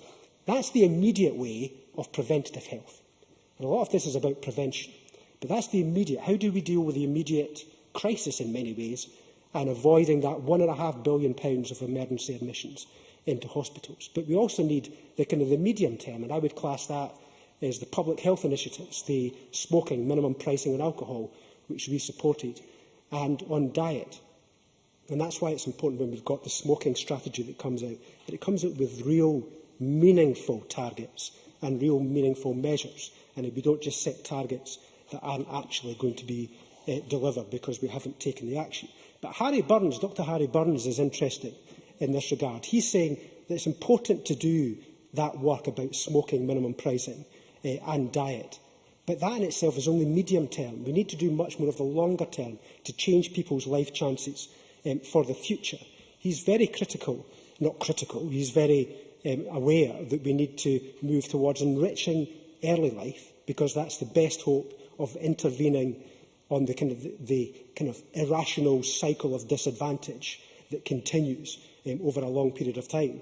And that's why we think issues like nursery education for 3-year-olds, which many have heard me talk about before, in order to try and break that cycle of disadvantage. Because if we can give people the tools to be able to look after themselves, to be able to earn themselves, then we can actually look towards making sure that they don't fall into the disadvantage that many others. And therefore, the immediate crisis measures that we take and also the medium-term measures that we're taking on smoking and minimum pricing are not required, because we've managed to change the way that people progress throughout their lives. Now, the Carnegie Trust have done some very good work at proposing changes to the way that the public services work, so that we're not just providing services to people, we're not doing things to people, but we're doing things with people. We're enabling people to do things for themselves rather than actually always providing the service. The enabling state, I think, is what we should be moving towards. It's not kind of the style that public services currently operate in. We tend to think about it in terms of commissioning a service for somebody that needs something, rather than working with them to try and deliver a new kind of service. And that's why it's really important the work of Nesta is respected and supported, because they're looking at trying to improve that kind of community capacity, the ability of a family and a community to look after themselves, rather than always relying on the state to provide that support. Can I ask you to come to a conclusion, please? Yes, certainly. So it's really important that we look for sustainable models of support, because the current ways, as John Swinney has repeatedly said, the current models of service are not sustainable. We will work constructively with the government to deliver that new service. No matter how difficult it is, we will work constructively to deliver it. Thank you. Thank you. Can I now advise the Chamber that the members that were told they were getting extra time have had it, and I'm afraid we're now getting a wee bit tight again for time, although there is a little bit of room for interventions. Sandra White, to be followed by Anne McTaggart. Thank you very much, Presiding Officer. I'm not a member of the Finance Committee, but I do declare an interest as convener of the cross-party group on older people, age and ageing. And I just want to say that when quoting Sir Harry Burns, I think we should remember that Sir Harry Burns also mentioned the fact that it isn't just health we have to look at, it's areas of deprivation and everything else in the round. So I don't think we can pick and choose what we want to say in regards to Sir Harry's contributions. Now, I read with interest the Finance Committee's report, and like Jimmy Hepburn, was rather taken aback by one of the quotes from the IMF when talking about the financial crisis, where they stated that in spite of the large fiscal cost of the crisis, the major threat to long-term fiscal solvency is unfavourable democratic trends. Now, I took from that they meant that people were living longer. No, it's not. I mean, I think it's pretty shameful to mention it in that context, because I think that surely one of the measurements of a successful modern society is increasing life expectancy, and it's something that we should all be celebrating rather than just looking at the economic part of it. I think the point is quite fundamental. Do we look at the issue simply in terms of base economics, or should we be looking at it in a different way? Now, over the past few decades, the economy and its importance to everyday lives has taken on more and more importance, to the point where everything is seemed to be seen through this prism. And I think we need to look at it differently. It may take time to create a society which looks past just economics, but issues like the ones we are discussing here today show us clearly that we need to explore how to tackle these issues from a wider viewpoint, and not only from a viewpoint that can we afford it. And as a committee, yes, I will. John Mason. For giving way. I mean, in defence of economics, I wonder if she would just accept that actually older people living longer can also be an economic benefit and boost, for example, if they're working longer and so on. Sandra White. Certainly, I think that was the point I was meaning to make. They actually look upon it in the IMF's contribution as if it's something that we shouldn't celebrate, because they do actually contribute economically as well, and also in other ways to society. And that's why I said I think we have to look at it differently and see it from a wider viewpoint, not just the one that can the society afford it. Now, as the committee recognised, older people do make a huge contribution to society, and as I said previously, not just economically, but to those around them and obviously the wider community. And many of these benefits may not be easily quantifiable if you're, an economic person, but nonetheless they are extremely beneficial and essential, I think, to, coming on to a vibrant society. Also, the provisions we have in place at the moment, such as free personal care, free travel entitlement, have also come under the political spotlight from some quarters. But in my opinion, without proper thought to the positive impact these policies have, to the wider society, not just to older people, but to the wider society also. Now, discussion of these policies also tend not to mention the elephant in the room, and I'm not referring to anyone within this room at all, but referring to basically the powers we need to have here in Scotland, but we don't necessarily have. Now, Age Scotland document, Older People, Public Policy and the Impact of Devolution in Scotland, noted that a number of key policy levers that impact on older people, such as pensions, benefits and taxation, are still reserved to the UK Parliament. Now, it concludes that as a result, there are obvious limits in the capacity of the Scottish Government to develop an integrated policy approach. Now, I think these lack of real powers is hindering rather than helping our ability to tackle the issues of democratic change and other issues too. Now, if I may, I would say I pay credit to the Labour Party under the leadership of Henry McLeish. Now, they didn't buckle down to pressure from Westminster not to introduce free personal care, even when, after expecting to be able to rely on the continued payment of attendance allowance, the UK Department of Work and Pensions disagreed, adding significantly, as I mentioned to Jamie Hepburn, to the cost of free personal care. Now, at that particular time, nearly 12 years ago, it was £40 million per year, and I believe now it's went up to £60 million. Now, that equates to £500 million denied to our budget and to our older people. And in this debate, I think we need to acknowledge that if we are to face the challenges ahead, we need real powers to tackle them. It's no use simply attacking steps that have been taken without acknowledging what steps could have been taken. And I think that's a very important point. Now, that's not to say we shouldn't make every effort at the moment to come to terms with these issues. As the committee report notes in its conclusions, there is a great deal of work being done by the Scottish Government and the main public services in addressing some of the challenges we face. The committee also makes a very important point with regards to this work, namely that it's not clear if the many initiatives we've spoken about today are making real change, and suggests that better partnership approach is needed. And everyone has mentioned the partnership approach, but particularly CHPs. Now, I do hope the Government will take this main point on board in looking at how best to deliver for our older people, and I do recognise that the Cabinet Secretary has mentioned this in his contribution. However, as seen in the past, this sometimes proves very difficult to achieve, and my colleague Kenny Gibson did mention this. Partnership working throughout Scotland is very patchy indeed. The Presiding Officer, in the past, I've also raised the issue of having an Older People's Assembly or Parliament to meet to discuss these issues and decide on the best way forward. Now, it seems pretty clear to me that hearing the views of older people on the best way to tackle issues that affect them is a good idea, so I do put forward this idea as an appropriate next step in this debate and looking at the issues. Now, I would, in closing, Presiding Officer, like to raise the issue of housing, and I did mention it previously, housing for older people and the Scottish planning policy, which, I've already said, is currently being reviewed. And I would ask that the review looks at housing needs of older people and perhaps even looks at local development plans by individual councils. Local development plans could include identification of land, identification of areas for development of retirement housing for all tenures for older people. I think it's something we do have to look at, and I do praise Edinburgh City Council. As Malcolm Chisholm says, it's got a 10-year plan. Lots of councils don't go as far as that. So I would say we have an opportunity in the Scottish planning policy through local councils, through local development plans, to look at the needs of older people's housing. I must ask you to close. Thank you, Presiding Officer. Thank you. Thank you very much. Anne McTaggart, to be followed by Stuart Stevenson. Thank you, Presiding Officer. And I, like others, would like to say at the outset, congratulate and thank the members of the Finance Committee and support them on their informative report, and the support team, on their informative report.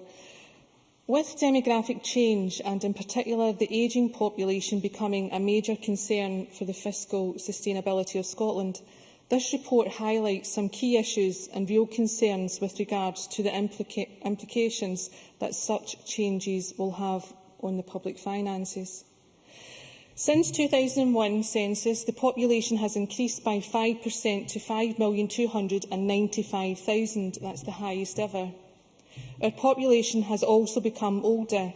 The National Record of Scotland projections indicate that although the working age population is set to increase by 7% between 2010 and 2035, those of pensionable age will increase by 26% over that same period.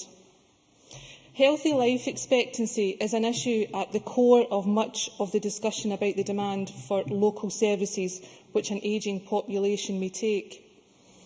NHS, Greater Glasgow and Clyde show the importance of healthy life expectancy by stating that, I quote, "age alone is not a sufficient indicator of likely need or demand for services." In addition, it highlights the profound impacts on health needs and people living in deprived areas which disadvantaged and poverty can have. Key recommendations of Audit Scotland's report on health inequalities include the introduction of national indicators to specifically monitor progress in reducing health inequalities. In its projections of the impacts of demographic change on adult health and social care expenditure, the Association of Directors of Social Work have highlighted the importance for planning of reliable data on health life expectancy by showing that the difference between the best and the worst case scenario is over £1 billion by 2030. It is of deep concern that not only does Scotland have one of the lowest life expectancies in the Western Europe, but that the gap between life expectancy and healthy life expectancy for men has actually been widened. With regards to the plans, different levels of government have a place to tackle the impact of demographic change. COSLA have revealed that the funding gap between demand for services and the resources available will rise to almost £3 billion by 2016-2017. Whilst half of this can be attributed to the amount of funding available, the other half, more alarmingly, can be attributed to rising demand for services, in large part driven by demographics and the rising number of older people who will need services in the future. Whilst long-term strategies to combat this may be successful, the Christie Commission points out that there is a very serious short to long-term problem of income and demand. An ageing society will also impact upon health and social care. NHS, Ayrshire and Arran have highlighted the fact that funding has not increased in line with demographic change, leading to the eligibility criteria for social care becoming tighter and tighter. More and more needs to be done to increase resilience at the community level to avoid unnecessary hospitalisation and to speed up people returning home from hospital. The need for a shift towards preventative spending, which includes the integration of health and social services, is also highlighted by the report. However, it is worrying that Audit Scotland has stated that, in reality, services have been slow to adapt, and we have found it hard to see evidence of meaningful shifts in the way that resources are used over time. There will also be big pressures on housing stock from demographic change and an ageing population. The Joseph Rowntree Foundation, as mentioned earlier, has pointed out that our society is becoming more marked by solo living, which reflects relationship breakdown and a number of emerging social trends. This means that more and more people will be living alone in their old age, which has implications for the supply of housing stock. Whilst the Government has published a strategy for housing for Scotland's older people, which sets out a national framework for delivery housing stock suitable to the needs of older people, there have been concerns expressed about the likely effectiveness of this strategy. The Finance Committee report highlights the key challenges an ageing population and more general demographic changes will bring to Scotland. The Scottish Government needs to act and make the decisions necessary to safeguard high-quality public services for future generations to enjoy. And I look forward to the Scottish Government's formal response to the document that will surely illustrate examples of good practice and how we share them throughout Scotland, portraying strong leadership as we go. Thank you very much. I now call Stuart Stevenson to be followed by James Kelly. Presiding Officer, Willie Rennie talked about a crisis. I am that crisis. I note that the table at paragraph 40 of the committee's report suggests that I have another 7 years of healthy life expectancy and 9 years thereafter of total misery. I'll be deed in 16 years and off your hands. Now, that actually looks a good deal shorter, I think, than anyone else who's likely to speak in the debate, anyone else who was here when I wrote these notes. But it is somewhat higher than both the mean and the median at death for my ancestors for 4 generations back. And that's the point. I'm projected to outlive those who went before me in my family, and that's typical of society as a whole. There are exceptions, however. When my great-great-grandfather Archibald Stewart died in 1877, he was a few weeks before his 100th birthday. He was wholly exceptional in our family, but quite encouraging. And for his time, he was absolutely a standout person of substantial age. Now, the committee has looked at the many challenges created by a sharp upward lift in the mean age in our society, driven by our living longer and our breeding less. The Cabinet Secretary talked to the positive impact of demographic change, and at paragraph 8, the committee recognises the potential of positive economic and social contribution that can be made by the older part of our population. Third sector volunteers from the over 65s can bring enormous experience and knowledge to both their age peers, but also to the young. I note that Age Scotland made their contribution to the committee's deliberations. I want, in my brief remarks, to focus on some of the positive and to suggest some ways in which we can enable our older citizens to be fitter in body and in mind. I referred earlier to my great-great-grandfather Archibald Stewart. He was born in Stirlingshire. He died in Ontario, Canada. He emigrated with his family in 1853 to Canada at the age of 75. Apparently, he returned to Scotland on a number of occasions, and it seems that the last time he came back from Scotland, he was in his 90s, still travelling in Victorian era, quite substantial journeys. The lesson is perhaps the more active you remain, the more you will remain active. Let's think about what happens as we age. More of us live as singletons as partners die. Social disconnect is one outcome. We know that the ability to acquire new friends diminishes with age. So simple things that help maintain social contact are likely to help, and then everyone benefits. And appropriate physical activity. In Australia, I saw on television in the 1980s, they were interviewing the winner of the over-40s marathon in Australia.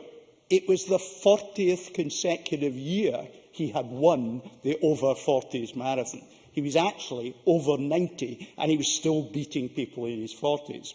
If we start fit, keep fit, then we'll be fit in our old age. So what sort of things might we support that might contribute?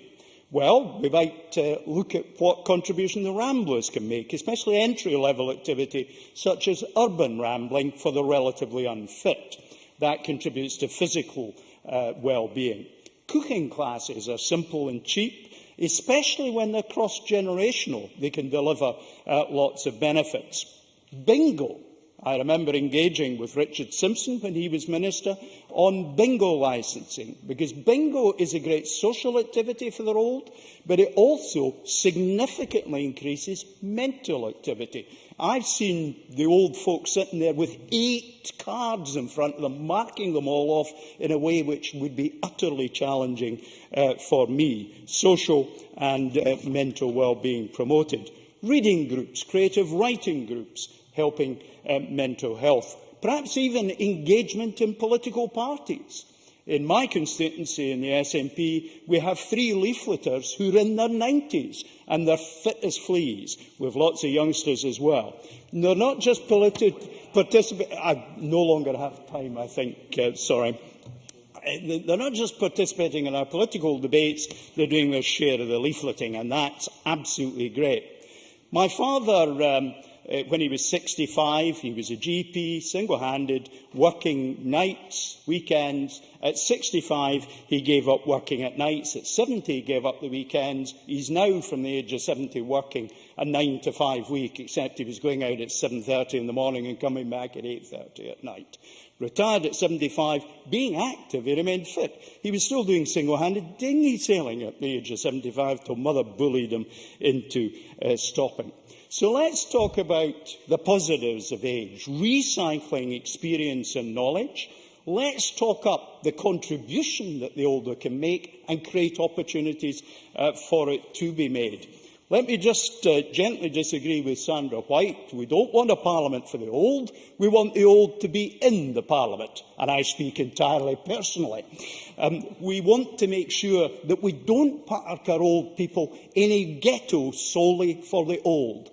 If the old are isolated from the rest of our community, it will cost us money and it will deny us the opportunity to learn from them. I very much welcome all the contributions to this important debate. I've been fascinated by them. I'm sure there's more to come. Presiding Officer. Thank you. James Kelly, to be followed by Mike Mackenzie. Thank you very much, Deputy Presiding Officer. Like others, I welcome the opportunity to take part in this afternoon's Finance Committee debate. I want to thank the Finance Committee for producing such a comprehensive and well-researched report. I think it is a very important contribution to the debates that we're having in this Parliament around what are the priorities around our budget and the challenges that the changing demographic in Scotland presents to that. Like others, I want to welcome the fact that we've got a growing elderly population. I think there are many benefits to that, not only the fact, most of all, around the fact that we have our friends and family around us for much longer than perhaps our predecessors did, and that can only enhance the quality of our life. But as others have pointed out, many pensioners also make a great contribution not only to the working economy but also to the vibrancy of our local communities. As the report does highlight, though, there are real challenges around our ageing population. We now have 5.3 million pensioners greater than 65. There are more people over the age of 65 than there are under the age of 15. And as Anne McTaggart pointed out, there's a projected 82% increase in those over 75 by 2035. And that, contrasts with the continuing issues around life expectancy. Ken McIntosh quoted the famous train journey from Bridgeton to Jordan Hill, where for each stop the life expectancy increases by 2 years. And it was also taken by the figures that Annabel Goldie quoted from page 8 of the report on not just life expectancy but the non-healthy aspect of that. In one part of Scotland, it's 11.2 years of a 67.2 years life. 11.2 years is unhealthy. That's greater than 15% of somebody's life where they're unhealthy. And that's not only a real strain on them, but is also a strain on the NHS budget. And as COSLA point out in the report, all these challenges come against the background of a £3 billion funding shortfall up until 2016-17. Added to that, we know that because there's a deficit to pay off, there are going to be real terms cuts in the budgets up until around the year 2026. And that produces real pressures. When we see in the NHS budget, continuing rises in emergency emissions, and also, as noted in the report, provisions in budgets for social care not rising to take account of the elderly population. On housing, for example, again, there are real strains around adaptations, and because of the increasing number of pensioners, more houses will need adaptations. And all these things give a background of real financial pressure. And against that, many have mentioned policies such as admirable policies such as free personal care for the elderly, free prescriptions and concessionary travel. These amount to a cost of £870 million. An aspect of that is that we are providing for free some of these services to those who can afford to pay for them. Going off topic just slightly for a minute, but a recent report in my constituency highlighted that there are 194,000 young children in Scotland living in child poverty, 3,367 in my constituency. And I think there's a real challenge. You've got to ask, much as we all enjoyed Stuart Stevenson's contribution, I think there's a real question to be asked as to whether it's correct that Stuart Stevenson, we should be paying for his concessionary travel and free prescriptions, while there are 3,367 young children in my constituency living in child poverty. And I don't think that you can simply... I'm sorry, I'm short. I'd like to take the interventions, but I'm short of time. I don't think you can simply shut your eyes and wish these issues away and ignore the figures. I think there are real challenges here for all the political parties. As Malcolm Chisholm pointed out, these issues have been around for a long time. They've been around since before the SNP came to power. And in some ways, successive governments and political parties, there's been an element of fear in taking them on. But I think we now face a situation where the finances are crowded in on us, the demographics are changing, and if we're really serious as political parties, and if we're serious as a parliament, we need to face up to these issues.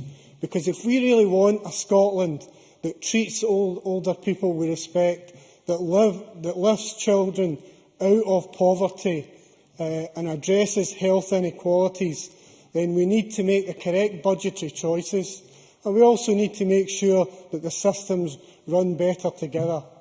Now, I think that what this report does is it provides a platform for a thoughtful and an open and honest discussion. And I just hope that all the parties in this Parliament are prepared to take part in this discussion and contribute to the debate going forward. Thank you. Mike Mackenzie, to be followed by Hanzala Malik. Thank you, Presiding Officer. I must start, first of all, by complimenting the Finance Committee on its inquiry and the report on this important subject. Demographic change is one of the big themes and the big challenges of our time. And insofar as it's a challenge, there's an element of irony in this, in that we have in part become a victim of our own success as a society. This very welcome fact is that we are, generally speaking, as other members have said, living much longer than we used to. And I should point out that this does not detract from the fact that this is not the case in areas of our country suffering deprivation, where lifespans have not increased and deprivation on its own presents significant challenges. There is no doubt, though, that our ageing population presents profound challenges in terms of service delivery and of how we finance this. And this challenge will intensify as the baby boom generation progressively retires and costs are borne by a relatively smaller workforce.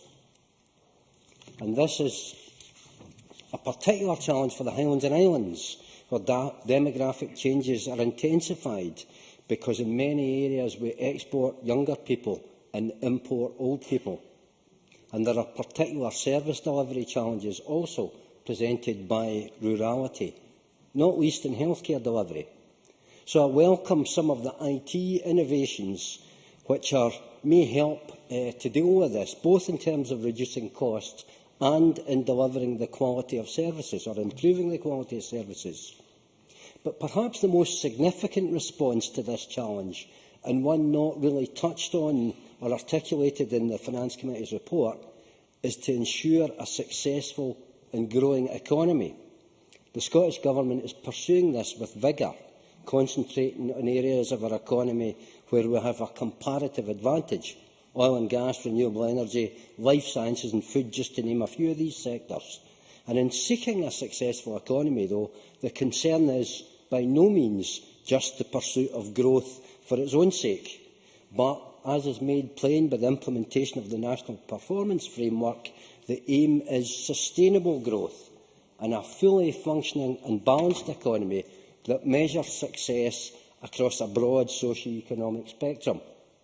I was delighted, therefore, Presiding Officer, to hear the Nobel Prize-winning economist Professor Stiglitz pay tribute to this approach in giving evidence to the EET Committee only last week, when he said, "Let me commend Scotland for the several efforts that are being made to develop better measures of performance."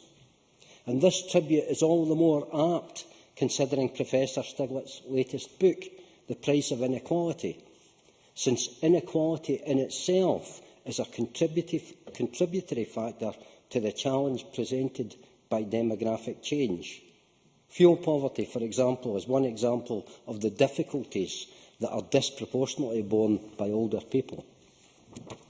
Economic success, though, is insufficient to tackle this problem, and credit is, I believe, due to the Government both for maintaining a range of universal services and for implementing a range of preventative spend measures. Free personal care is one such provision, and I am delighted that spending has increased in this over the years from £133 million in 2003-04 to £342 million in 2010-11. This is not just wise, but it is financially prudent, as indicated by Age UK, who estimate that it costs around £5,000 to provide personal care for someone, by comparison it costing £25,000 per annum for a person to be looked after in a care home, certainly. Sandra White.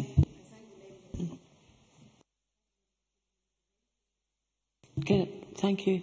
I thank the member for taking an intervention. I just want to mention the fact about the free personal care. Would you agree with me that if the UK Government hadn't taken away the attendance allowance, which is £40 million a year, as I mentioned before, it's up to 60 now, we'd have even more money to spend on our older people in free personal care. Mike Mackenzie. Absolutely. I completely agree with the member.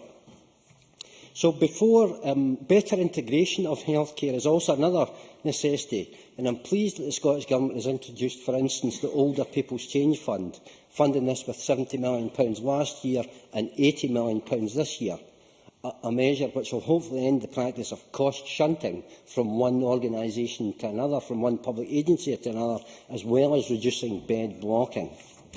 Free bus travel is another very welcome measure being maintained by the Scottish Government, helping older people to remain active and to maintain social networks. And this is health as well as social benefits. And just because these benefits are difficult to measure and difficult to quantify in economic terms, that doesn't mean that they are not of significant value. Presiding Officer, SNP members are often accused of pursuing independence for its own sake.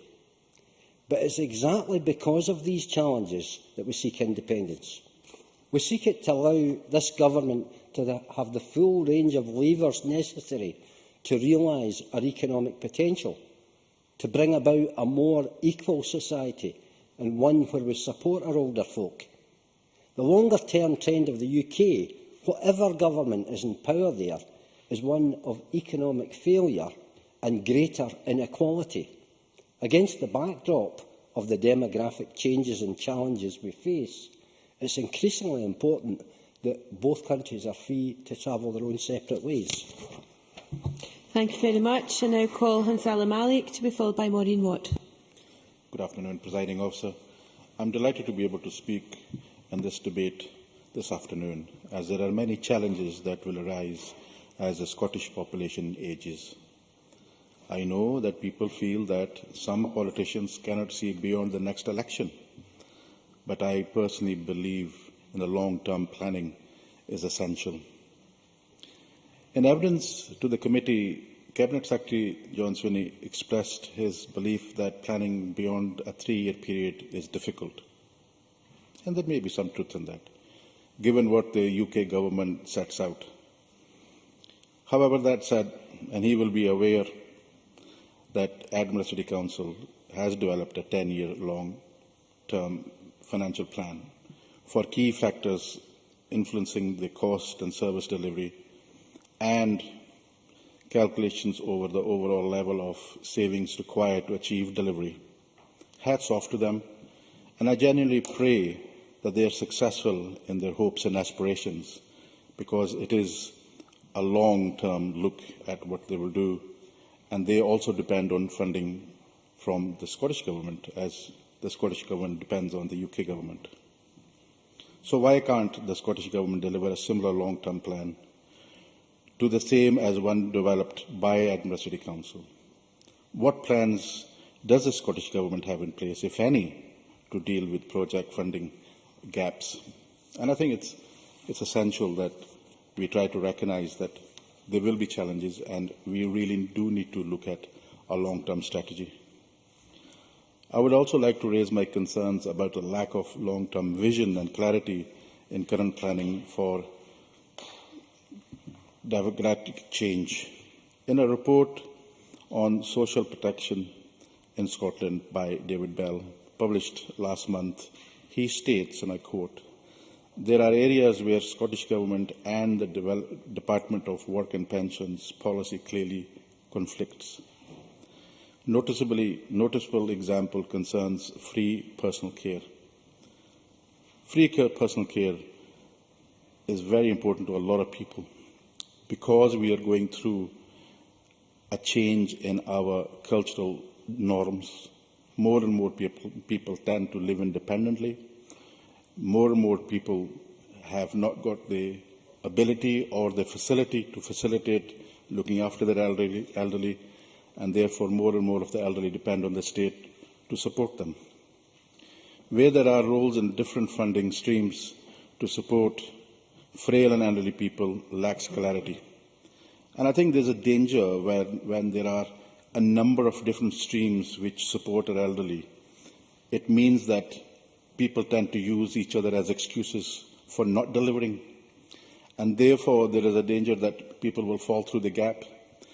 A lot of our elderly and a lot of our people, particularly, I certainly will. Mike Mackenzie.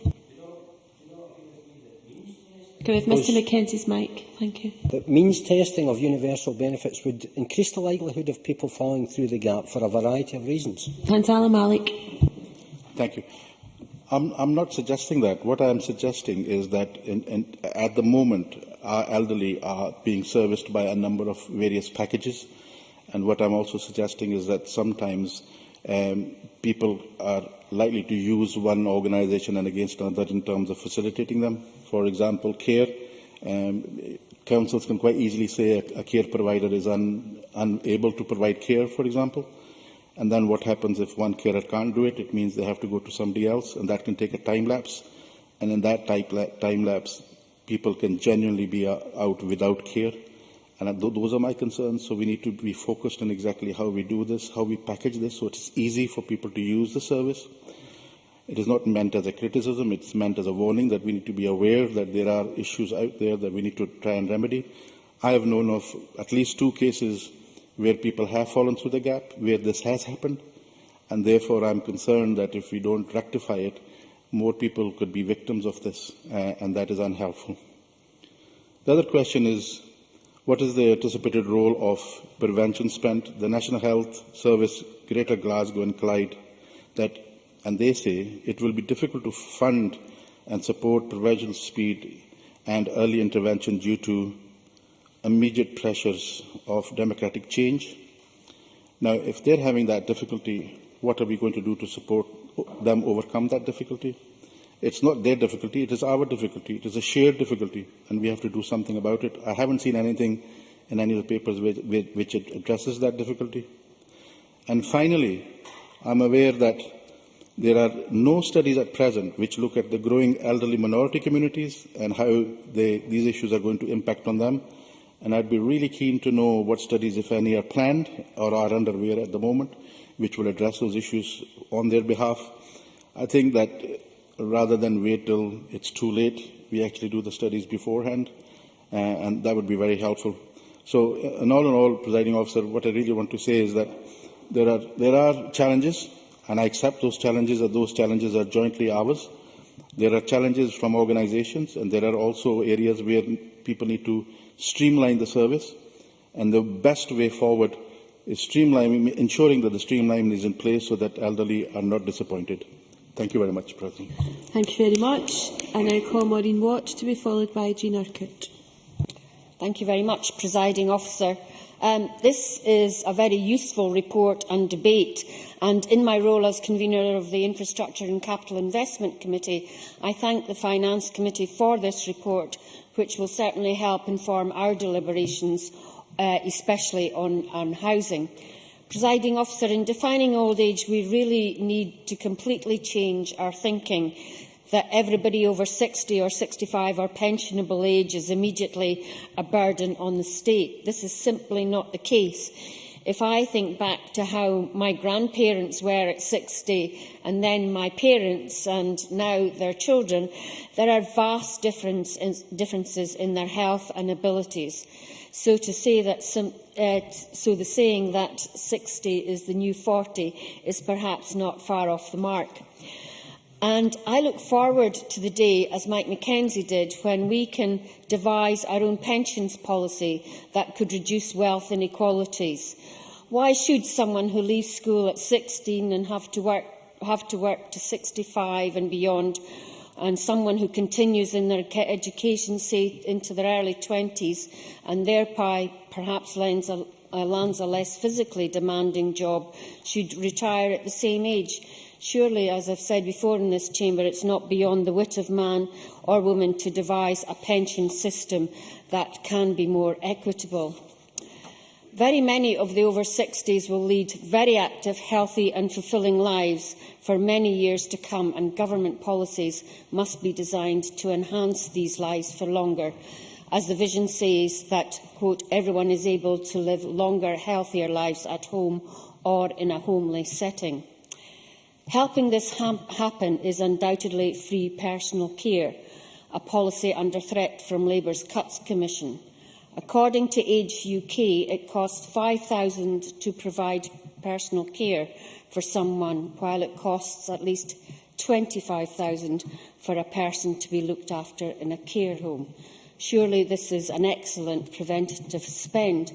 And as we've seen from James Kelly's contribution, the Labour Party would rather spend money on totally unproductive bureaucrats working out means testing than helping older people and treating them all equally. One of the things which leapt out at me from the report was that many rural authorities will have a larger proportion of older people than urban areas, and I wonder whether in deciding local government settlements in the future, Cabinet Secretary, this will be taken into account, as in a rural setting, social isolation may be a much greater threat.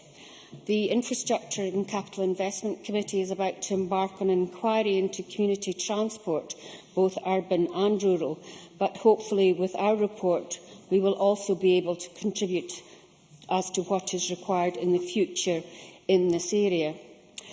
There is no doubt that the concessionary travel scheme is helping older people stay healthier longer, as people are able to get out and about to clubs and societies, the shops and entertainment, and crucially to visit family. Social interaction is a key to longer life, and the lack of it is proven to curtail longer longevity and health, as conditions like dementia are more likely if a person lives alone and is in isolation. Fiona McLeod highlighted that about 75% of older people are homeowners, and I would like to agree with her in the need for suitable private accommodation. And I have been to several exhibitions of such assisted living sites in my constituency, and now see them in construction in Cults and Mannifield. And it's very important that these developments are near amenities or on bus routes to amenities. And Zala Malik raised the bedroom tax, and I agree with him that it's relevant, as it will add to pressure on the one-bedroom or smaller unit houses.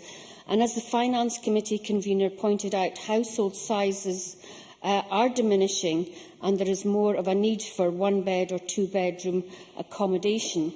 And we know that house builders seem to prefer to build larger houses, and perhaps planning policy needs to change to make it easier for those companies who concentrate on building assisted living houses to build these kind of houses that are needed. Malcolm Chisholm briefly mentioned some of the barriers to making adaptations, but I can't stress enough the importance of spending money on adaptations. This is something about which I get my ear bent every time I visit or telephone my father. He insists he would be in a care home now rather than at home if he hadn't converted a large cupboard into his own shower and toilet. And I have to agree with him. So now, Cabinet Secretary, I'm bending your ear on this. I think this is money that can be sent to the direction of local authorities and housing associations, and it would be money well spent if you have any spare. I think that every home or every time accommodation becomes vacant and before the new tenants move in, if they are older people, there should be discussions with them as to the adaptations required at that point. And the Beald, Hanover and Trust Housing Association in their briefing point out that for every pound spent in adaptation, the Scottish Government recoups up to £4, and I think that's also a very good preventative spend. And of course, any additional money that you have on housing would be welcome. In conclusion, Presiding Officer, all these things must be done in partnership and always in consultation with the older people themselves. They don't need to have things done to them, but we need to know what they need. Grandparents used to fear their old age, and I hope that growing old today is something that people can look forward to, opportunities that they don't have while working. Our older people are a treasure and a huge resource. Remember, there are carers, childminders, but most of all, knowledgeable partners and grandparents. Thank you. Calling the last two speakers, but I must advise that we've run out of time for interventions. Jean Urquhart to be followed by Joan McAlpine. Thank you, Presiding Officer. I will be quick because the last speaker, Maureen Watt, has covered some of the issues from the... Sorry, could I ask you to move your microphone round, please? I beg your pardon. I will be quick, and I'll miss out the paragraph where I was quoting some of the information that Maureen Watt referred to in the Beald Hanover Trust Social Return on Investment study. But as a member of the Finance Committee, I was fortunate enough to take part in many of the evidence sessions for this report, and I was particularly struck by the sheer size, both financially and strategically, of the challenges posed by our ageing population, and particularly on the sheltered housing and care sectors, and the need for a holistic, concentrated approach from government, local authorities and housing associations to tackle these and to invest at as early a stage as possible. We've already heard today that the number of over 65s in Scotland is set to increase by 21% by 2016, between 2006 and 2016, and that number of over 85s is set to increase by 38% in the same time period. In numbers, this means that there will be an estimated 1.43 million people of pensionable age in Scotland in 2035. In contrast, there are currently only 36,000 sheltered housing units in Scotland, enough for 2.5%, or 1 in 40 of that cohort. While not every person of pensionable age will need to stay in a sheltered housing unit, and many older people are able to independently lead full and healthy lives, the gap between these two numbers is somewhat concerning. Although the Government's Housing for Older People strategy is a welcome recognition of this challenge, I would echo the report's concern at a lack of specific measurable targets within the Housing for Older People strategy that would help us to measure its effectiveness. There is another element to our considerations, namely the urban-rural divide. And various graphs in Professor David Bell's January 2012 paper on fiscal sustainability show that rural areas such as Argyll and Bute and the Western Isles in my constituency have and will continue to have a much higher proportion of older people than urban areas. Although an ageing population will have a national impact, we are already beginning to see the difficulties posed for older people with care needs in remote areas of Scotland, and we must also bear this in mind. But I do commend Highland Council and NHS Highland in the new collaborative working pattern that they have. And perhaps to continue Stuart Stevenson's speech, I think we have to recognise that we should welcome the fact that we are having an ageing population and that we all hopefully will look forward to a healthy old age. Nobody wants to be a burden or a problem. And so all of the statistical stuff, I think, slightly suggests that that's what it is. However, I was fortunate enough to show around a group of people from Burkina Faso a number of years ago. And we went on a trip north with a translator, and as we came back into the village, they pointed to the care home and asked what it was. And I explained to the translator, who explained to them, and there was a great deal of discussion. Well, they didn't understand the concept at all, and came back with a question to me, which was, if older people go and live in this care home, how do young people learn? And we had a terrific example. Perhaps I think we should be using this too, of a young primary school teacher in a school that I visited not very long ago, who had an 8-year-old who arrived 10 minutes late for his class, and she chivvied him about that. And he said that he was sorry he was late, but he'd had to go and help his great-granny with her iPhone. And there was a light bulb moment for the primary school teacher. And I have to say that that community now have a formal class where the teachers are 8- and 9-year-olds and the learners are 65, 75 and 85-year-olds learning their iPhones. There's cloud sessions, Facebook sessions. And I think we could repeat this, but it occurs to me as we talk about young people learning some of the craft skills that we are in danger of losing, that we might use the older people then to teach younger people, whether it's making a good pot of soup from a good bit of Western Isles mutton or whatever. Before I finish, Presiding Officer, I understand that the next Nordic Horizons event to be held in May is looking at care home provision in Sweden. And I would encourage those interested in the approach of our Nordic European neighbours to attend. We're not alone in facing these challenges, and we should not be afraid of finding out what possible solutions other countries have identified in addressing them. Thank you. Thank you very much. John McAlpine.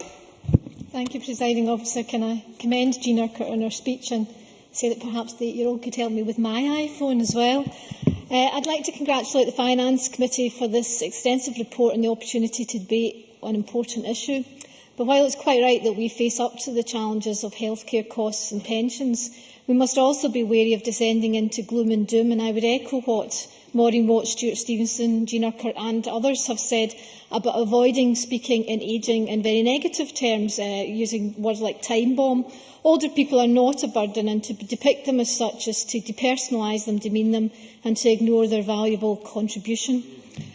We need to consider the contribution that older people make through unpaid work. For example, in caring, the number of older carers has grown considerably in recent years.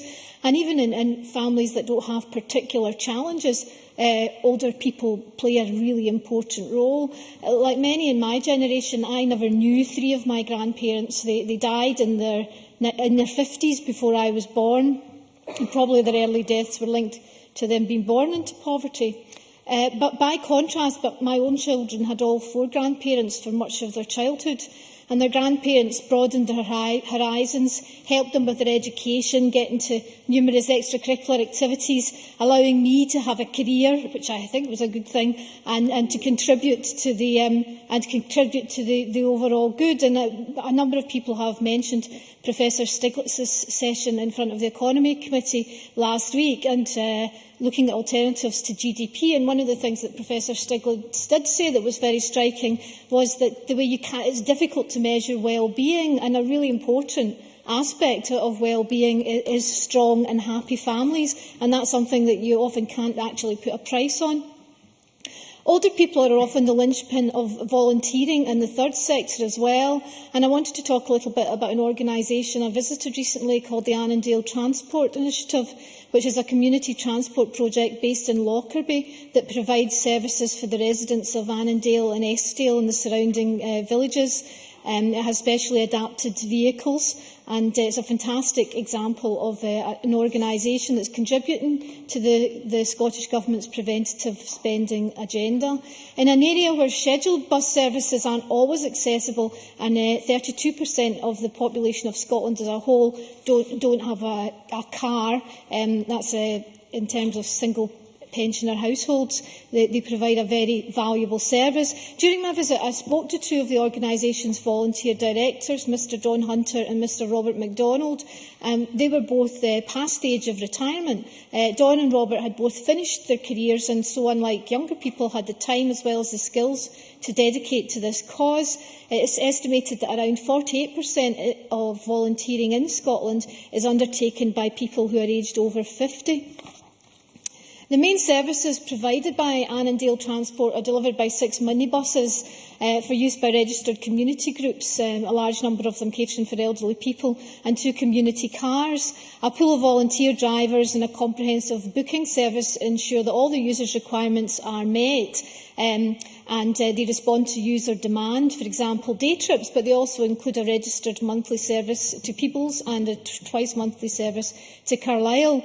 It's financed by charges and a grant from Dumfries and Galloway Council. The budget overall is over £127,000 a year, but that input will save much more for the public purse. And I would like to draw attention to Age Scotland's recent report, Driving Change, the case for investing in community transport, because it has some really invaluable information on why investment in this particular area is a great example of comprehensive spend. The issue of isolation is a huge one facing older people. An Age Scotland report that 18% of older people do not speak to family and friends on a daily basis, and researchers rate loneliness as a higher risk to health than lifelong smoking. One of the key causes of isolation among older people, particularly in rural areas, is lack of available transport. And Age Scotland have actually coined the term transport poverty. It affects a great many people, particularly in rural areas. 2/3 of single pensioner households in Scotland don't have access to a car, as I mentioned earlier. Community transport increases physical activity. You've got to walk to the bus. That improves muscle strength, and it slowly reduces falls and fractures, and it helps to tackle malnutrition, which can be a problem amongst older people, by increasing their opportunities to shop around and buy cheaper food. Some members, particularly James Kelly, was critical of some aspects of the concessionary travel scheme. But if I can point out that a 2009 review of the scheme, 85% of older and disabled people agreed with the statement that the concessionary travel scheme enhanced access to shopping, health and leisure, visiting family and friends, and respondents strongly agreed that the scheme had helped them develop a more active lifestyle. So rather than diminish the scheme, Age Scotland argue that we should extend it to cover community transport initiatives like the Annandale Transport Initiative. And Age Scotland calculate that extending concessionary travel to community transport would save £73 million a year on hip fractures, because people are more likely to fracture and fall on public transport than on specially adapted community transport buses. And there are other statistics in the report, such as the cost that would be saved, enormous cost actually of £1.3 billion on cardiovascular disease, diabetes and obesity. Now, I understand, of course, that we're under extreme pressure with regards to the public finances, given the cuts coming from London, and that such a measure might not be possible in the short term. However, it does fit the bill for the Government's preventative agenda. And before I conclude, can I also add that moving to a 3-year means of funding, a 3-year means of funding rather than year-to-year means of funding would make a huge difference to initiatives like the Community Transport Initiative in Annandale, and I would welcome anything that the Cabinet Secretary has to say in response to that. Thanks very much. Thank you very much. We now turn to closing speeches, and I call on Jackson Carlaw, 7 minutes. Thank you, Deputy Presiding Officer. Can I begin with an apology to Kenny Gibson for missing the opening part of his speech, which was delivered in such measured and gracious terms that I was quite beguiled from the normal combative Mr Gibson, of whom I'm used. I'd also like to thank Stuart Stevenson for his contribution. Only he could turn a debate into a personal biography of the Stevenson family. I have to say the prospect of bingo reading groups and elderly marathons was a kind of hold me back moment and a sort of vision of purgatory rather than something I would be looking forward to. And I was also struck, Joan McAlpine and many others made the point that there are so many positives associated with growing old and the contribution that older people can make, that must be partly the terms in which the debate is referenced. And Ken Macintosh may recall in the last Scottish parliamentary election, the rather hapless Liberal Democrat candidate, I've got to say, who in a question to the panel said that we had a very serious problem with people growing old in East Renfrewshire. Now, given that the majority of the people in the hall were in that age group, they were somewhat unimpressed to be told that they were a very serious problem. But that is the context in which we've got to avoid our language straying. The debate has, though, I think, many contributions have touched on the facts. The fact that the percentage of people aged over 75 is going to increase by 82%. By the time I'm 75, and that would be a record for a Carlow man, some of you may be pleased to hear that, we aren't long-lived. Whereas today there are 820 centenarians, were I to live to be 75, there would be 7,600 centenarians in Scotland. All of the age groups appear to be in decline except that of the elderly. We only have to look to ourselves in this Parliament. When this Parliament met for its first sitting in 1999, there were 8 members who were aged 60 or over. By the end of this Parliament, it will be 46 members who are aged 60 over, and 7 or so of them contributed to our proceedings this afternoon. Spice have been very helpful in that regard. I also have to say, and Ken Macintosh will know this too, because we both troop round East Renfrewshire, or have done in elections, and there are, I think, something like 60 elderly persons' homes scattered around the constituency. There are very few men when you go round them. The average age of men has not been long-lived in Scotland. In some homes, this is a cause of some distress to the ladies, and others, I think, they regard it as a positive advantage.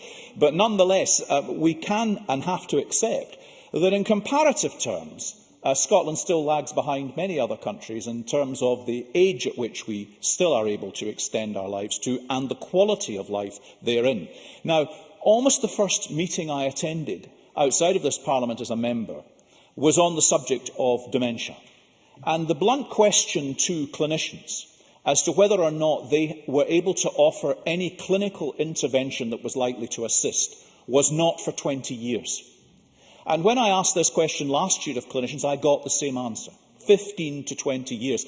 So regrettably, the pioneer generation, if you like, that is already now part of the ageing demographic, no longer something in the distance, but something that we have now, is going to have to be coped for within society on the basis that dementia will become not something people hear about and touch upon by anecdote in other families, but very likely something they have a direct experience of within their own family. And that is a very difficult thing for us to have to plan for. It may be that in 20 years a clinical intervention comes about, but the worrying thing is that the generation who are ageing right now are typically not the generation who are obese, who have drug addictions or alcohol addictions either. And so even if we find a clinical intervention for dementia, the older generation that will then come forward will be the generation for whom those seem to be increasingly a health issue today and potentially in the future as well. So we do, I think, have to, and some members touched upon this, sometimes uncomfortably, recognise that it's not just a case of planning now how we will provide services for older people in the future. It is also about being stronger in our language to younger generations today, that they also have a responsibility to give consideration to their future health and well-being, and where possible, to act responsibly so that the preventative agenda that we, I think, all believe we need to see more of, acts in partnership with that to reduce the potential additional cost to the National Health Service, because the burden of expenditure there is not infinite, so that we are able to intervene where we have to in terms of the health service effectively in the years ahead.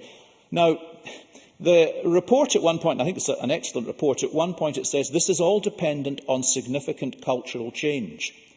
And I have to say I'm not optimistic about that. I mean, I'm not unduly pessimistic either, but the exigencies of politics today, and by today I mean for whichever government we're talking about now, 5 years or 10 years hence, the exigencies of politics today very well get in the way of really taking dramatic and bold decisions which will have an impact a generation hence.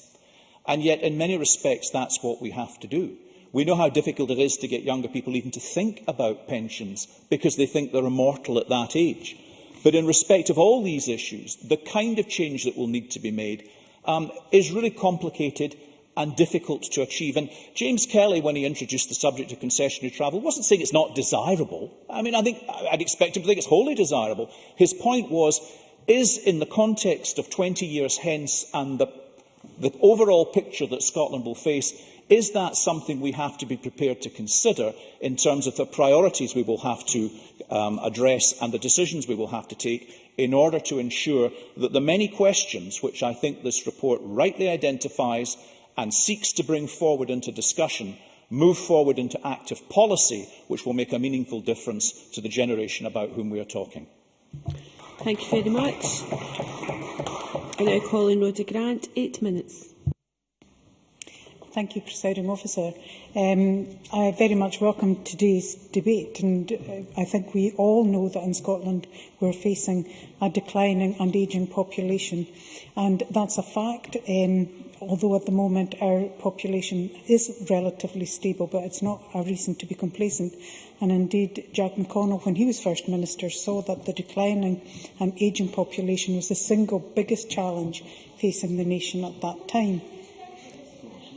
Can I just get going, please? Give me a chance. He took action, bringing forward the New Talent Initiative, Homecoming and the like, and that helped increase our population, and we're feeling the benefit of that right now. However, the demographics are still showing an ageing population.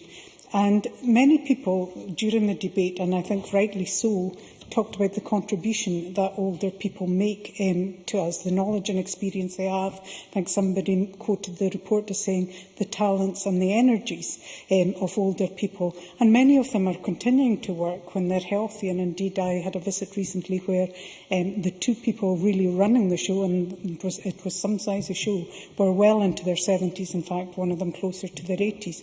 And they were working healthily, they were working in a way with an energy that I could only envy, and making a huge contribution. So life expectancy in itself is a good thing, indeed an increase for all of us is a good thing, but only when it's healthy, because, as Anne McTaggart pointed out, the costs are based on the unhealthy years we face. And Ken and Anne also mentioned that wealth is a huge factor in determining whether or not we are healthy in our old age, because the distribution of wealth is important. It influences people's diet, people's lifestyle, the stress they face, and indeed their education outcomes. And the poorer they are, the shorter they live, but indeed the longer proportion of their life that is unhealthy. And, you know, we need to look at national indicators on how we progress addressing health inequalities, because it's a huge issue, and government after government have talked about it, but very few have tackled it. And indeed those issues with health board funding, which was previously geared to follow health inequalities, but the current formula for that has changed, where we're finding places with the greatest health inequalities maybe getting the lesser of a share of the budget than they may previously had. And James Kelly also pointed out about child poverty, and it's quite sad that where somebody is born actually consigns them to an early death. And I think that is a very difficult thing we all have to take on board and make sure that, regardless of where you're born, you have the same life chances and the chances to live a wide and healthy life. Many speakers also talked about preventative spend, and people like Willie Rennie mentioned new models of service provision. And I think we all need to do that, but we have to take people along with us, because people see health cuts, they see bed closures, but they're also seeing cuts in home care and in community care. So they don't take easily to the movement and change, because they see the change as just being another way of cuts.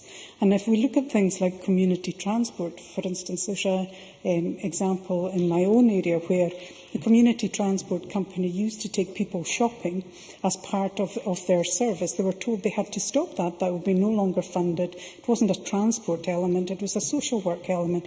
This money was coming from the same organisation. So we need to look at a joint-up approach across portfolio areas, regardless of whether we're talking local government, whether we're talking health, or indeed whether we're talking government itself. And it needs to make sure that the person becomes the focus of this, as Hans Malik said, because there is no point in saying to somebody, we can't take you shopping because that's not part of our transport budget, and not following that up with help from social work as well, which is something that is happening here and now.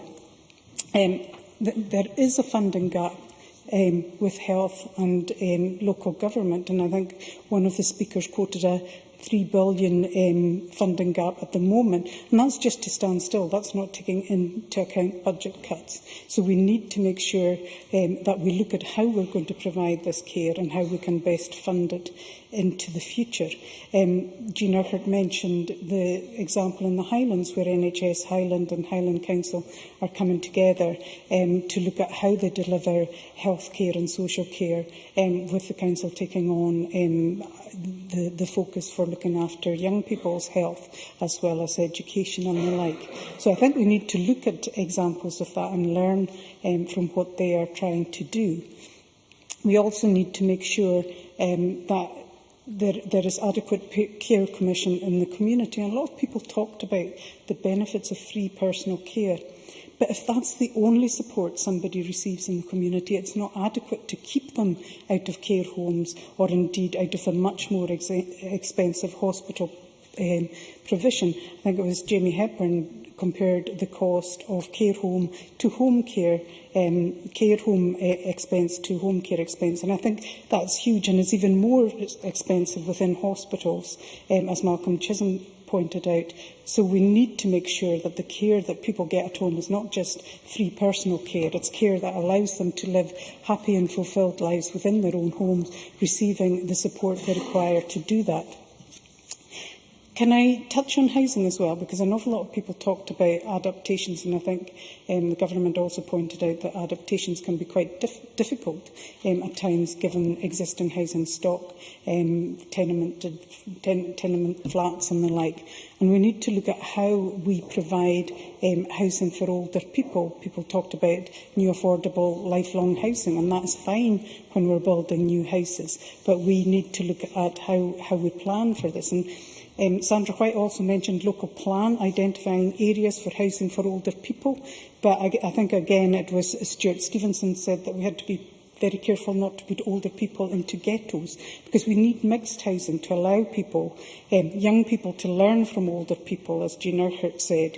So we need to make sure that we don't just form a ghetto for older people, but maybe look at how we plan new housing and how that new housing fulfills the need of all our population, young families and people as they get older. And this means that people don't have to leave family and friends to move into housing that's more appropriate for them. So I think that degree of planning is required into the future. But what we do need with the government strategy on housing for older people is for it to be resourced. You know, we're talking about a backdrop of housing cuts, but we also need to benchmark what we're doing and make sure that we are progressing this into the future and that we are actually meeting targets in what we provide and making sure those meet the needs of our older population.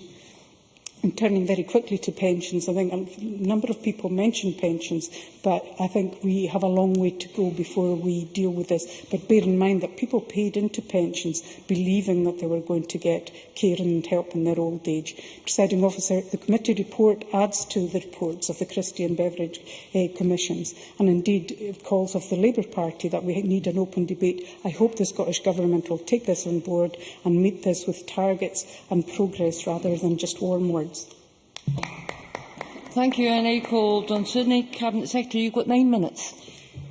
Presiding Officer, I was somewhat startled when I appeared for evidence at the Finance Committee on the 9th of January by a question asked of me by my colleague John Mason, who asked me, is the Government generally happy that people are living longer?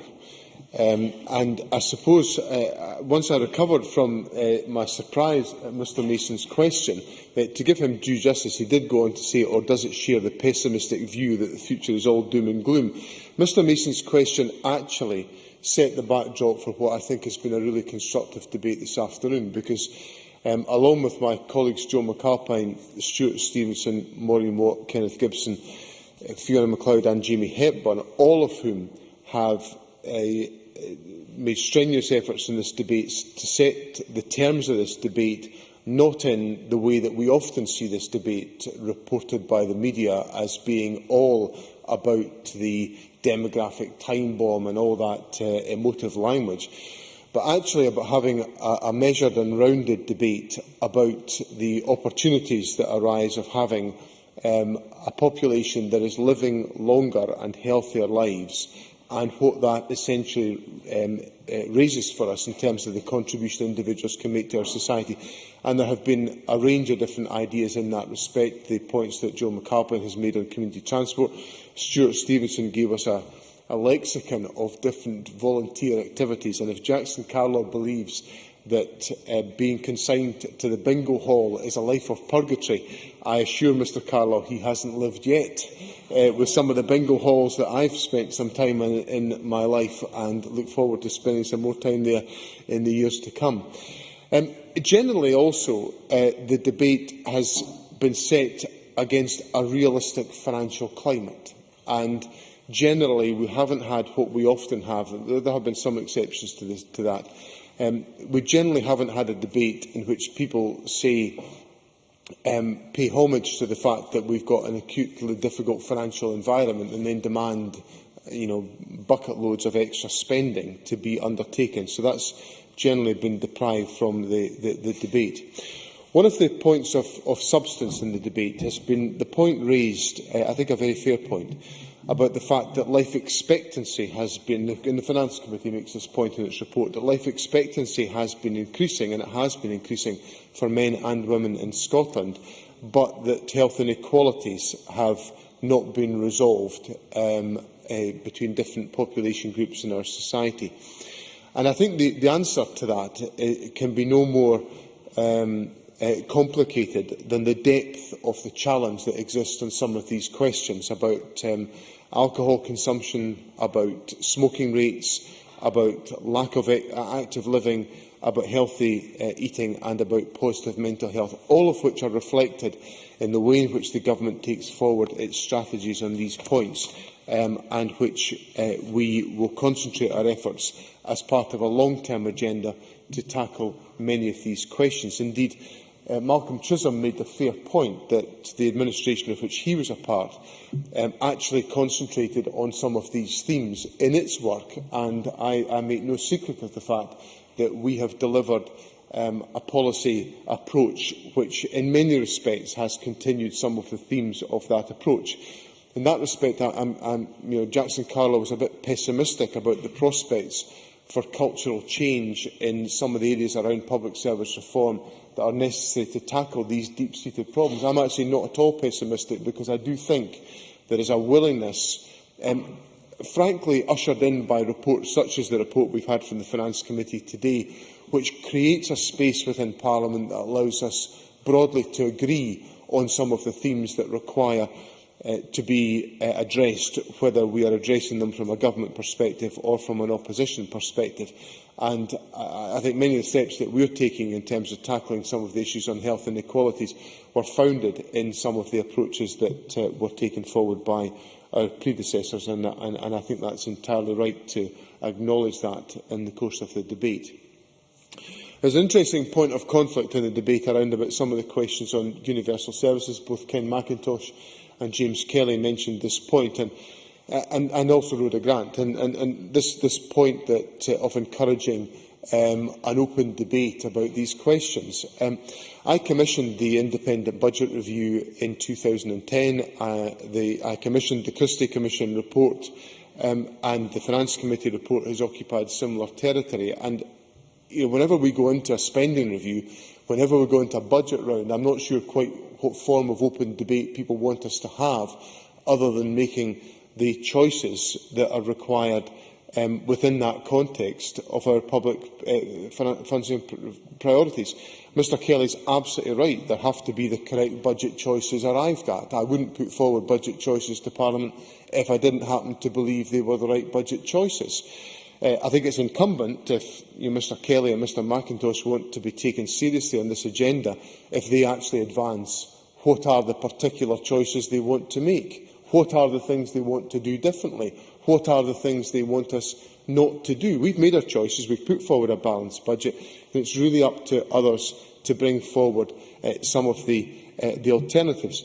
But I think people should be cautious about some of this ground, given the contribution that Joan McAlpine made there, and others of my colleagues have made, about the beneficial effect on mobility, health and well-being of policy measures such as the concessionary travel scheme. I can think of individuals who commonly get on a bus in different parts of the country with a free bus pass, without regard to the cost, because it is part of how they keep themselves active and mobile and connected with other communities. And I think it's a very important part of the social interaction that individuals happen to be able to take forward. Of course, Ken Macintosh. Would Mr Sweeney accept the point that by looking at these issues, it's actually a way of reaffirming our support for these policies? In other words, by looking at the concessionary... Well, I'm glad to see we're having the open debate that we were talking about earlier. It's a way of reaffirming our faith in concessionary travel and the benefits that gives the community. This was a policy, I may remind the Chamber, that was introduced by Labour, so our support for it is not in any question. And if I may say so, Mr Sweeney says he presents a balanced budget to the Parliament, but at the moment, all over Glasgow, and I believe across Scotland, there are cuts to bus services.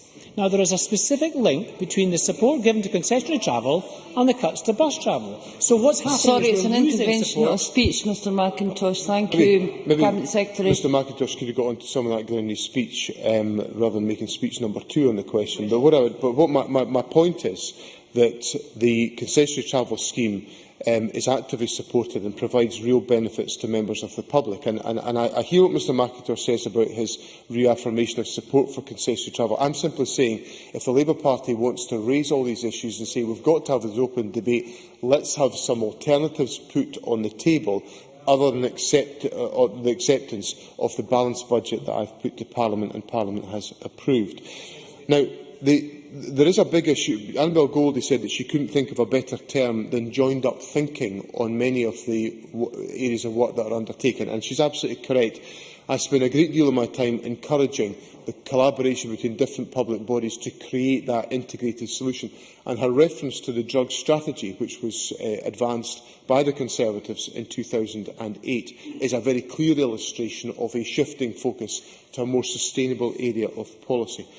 On that question, this whole area of activity needs leadership. Mr Malik's made that point. I set out in my introductory comments the range of different interventions, whether it's the Christie Commission, our 2020 vision for the NHS, the 10-year strategy for housing for older people, or the community planning framework, that are all about the long-term perspective of the government, as are the work that we've undertaken, which has been commended by the Carnegie Trust and Nesta that Mr Rennie referred to, and also the focus of the National Performance Framework, which is designed to give a very balanced approach to well-being and to growth within our economy, which ensures that we can take forward our policy interventions in a sustainable way. I call on John Mason to wind up the debate on behalf of the Finance Committee. Mr Mason, if you could continue until 5 o'clock, that would be helpful. Well, thank you, Presiding Officer, and I'm greatly pleased to be closing this debate. And I would like to thank all members across the Chamber who have been positive about the report itself. I'm sure the whole committee and the clerks are pleased about that. The convener gave a detailed overview of some of the key issues from the inquiry, and later I'd like to touch on some of the points which members have raised this afternoon. But first, I would want to welcome and I believe the committee welcomes the fact that people are living longer, and that has been referred to in a number of the comments. I did, slightly tongue-in-cheek, ask the Cabinet Secretary at committee if the government was positive about people living longer. It did create slightly more laughter than I had expected, but I think the point has been made. And John Swinney himself, Annabel Goldie, Malcolm Chisholm have all referred to that. And I did quite like the phrase that Annabel Goldie used, which was demographic opportunities, which I don't think I'd particularly heard before, but I thought was extremely good. Because the reality is sometimes we look at the media and everything just seems to be bad. I pulled out the Herald from June 2010. Glasgow has the lowest life expectancy rate for men, doom and gloom. And then fast forward to, I think, March 2012, ageing Scotland faces population time bomb, again from the Herald. So it seems that no matter what happens, it's a bad thing. But next I would like to touch on two issues which I think the convener wasn't able to put much time into, namely data collection and sharing and health conditions. On data collection, in our call for evidence, we sought views on what data is and should be collected with respect to the three core issues under consideration and what use is made or should be made to forecast funding needs. Data collection, how it is shared and what use is made of this in the monitoring and evaluation process are issues we have considered across work programme this session, in particular our work in early intervention and preventative spend. In our report, we highlight a number of issues around monitoring and evaluation. For example, with regards to the Older People Change Fund, the Scottish Government has stated it is committed to establishing fit-for-purpose monitoring and evaluative processes underpinning what we recognise to be a very long-term shift in spending patterns and culture in public services for Scotland. We certainly welcome this commitment. We conclude in reporting by highlighting that this committee and its predecessors have, quote, consistently called for the need for more effective collaborative working across the public services, including the need to pool resources and to share good practice. And I think, again, that point has come out a number of times this afternoon. We go on to say that there is also a need, quote, to develop a more performance-based and target-based approach as a means of measuring the effectiveness of the various government strategies and policy initiatives, which in turn should provide an increasing evidence base for accelerating the cultural and structural change which is essential if the challenges of demographic change and an ageing society are to be met. I have to say that's a slightly longer sentence than I would normally use myself. This will be an area for discussion next week with COSLA, but we also look forward to seeing what actions the Scottish Government will be taking to bring this about. Moving on then to health and social care, and turning to the health conditions which the convener flagged up earlier, in our call for evidence we asked, to what extent are the pressures in health and social care a consequence of an ageing population as opposed to other health challenges such as obesity? And I think Mr Carlaw did himself mention some of that area. We were interested in identifying, amongst other things, conditions which may become more prevalent or have a particular impact, and some of the examples that came up were sight loss, thinking skills, including dementia, and fragile fractures. These can have long-term and substantial cost implications for NHS boards and local authorities. The report identifies some of the key challenges facing health and social care services through the increase in a number of conditions highlighted in evidence.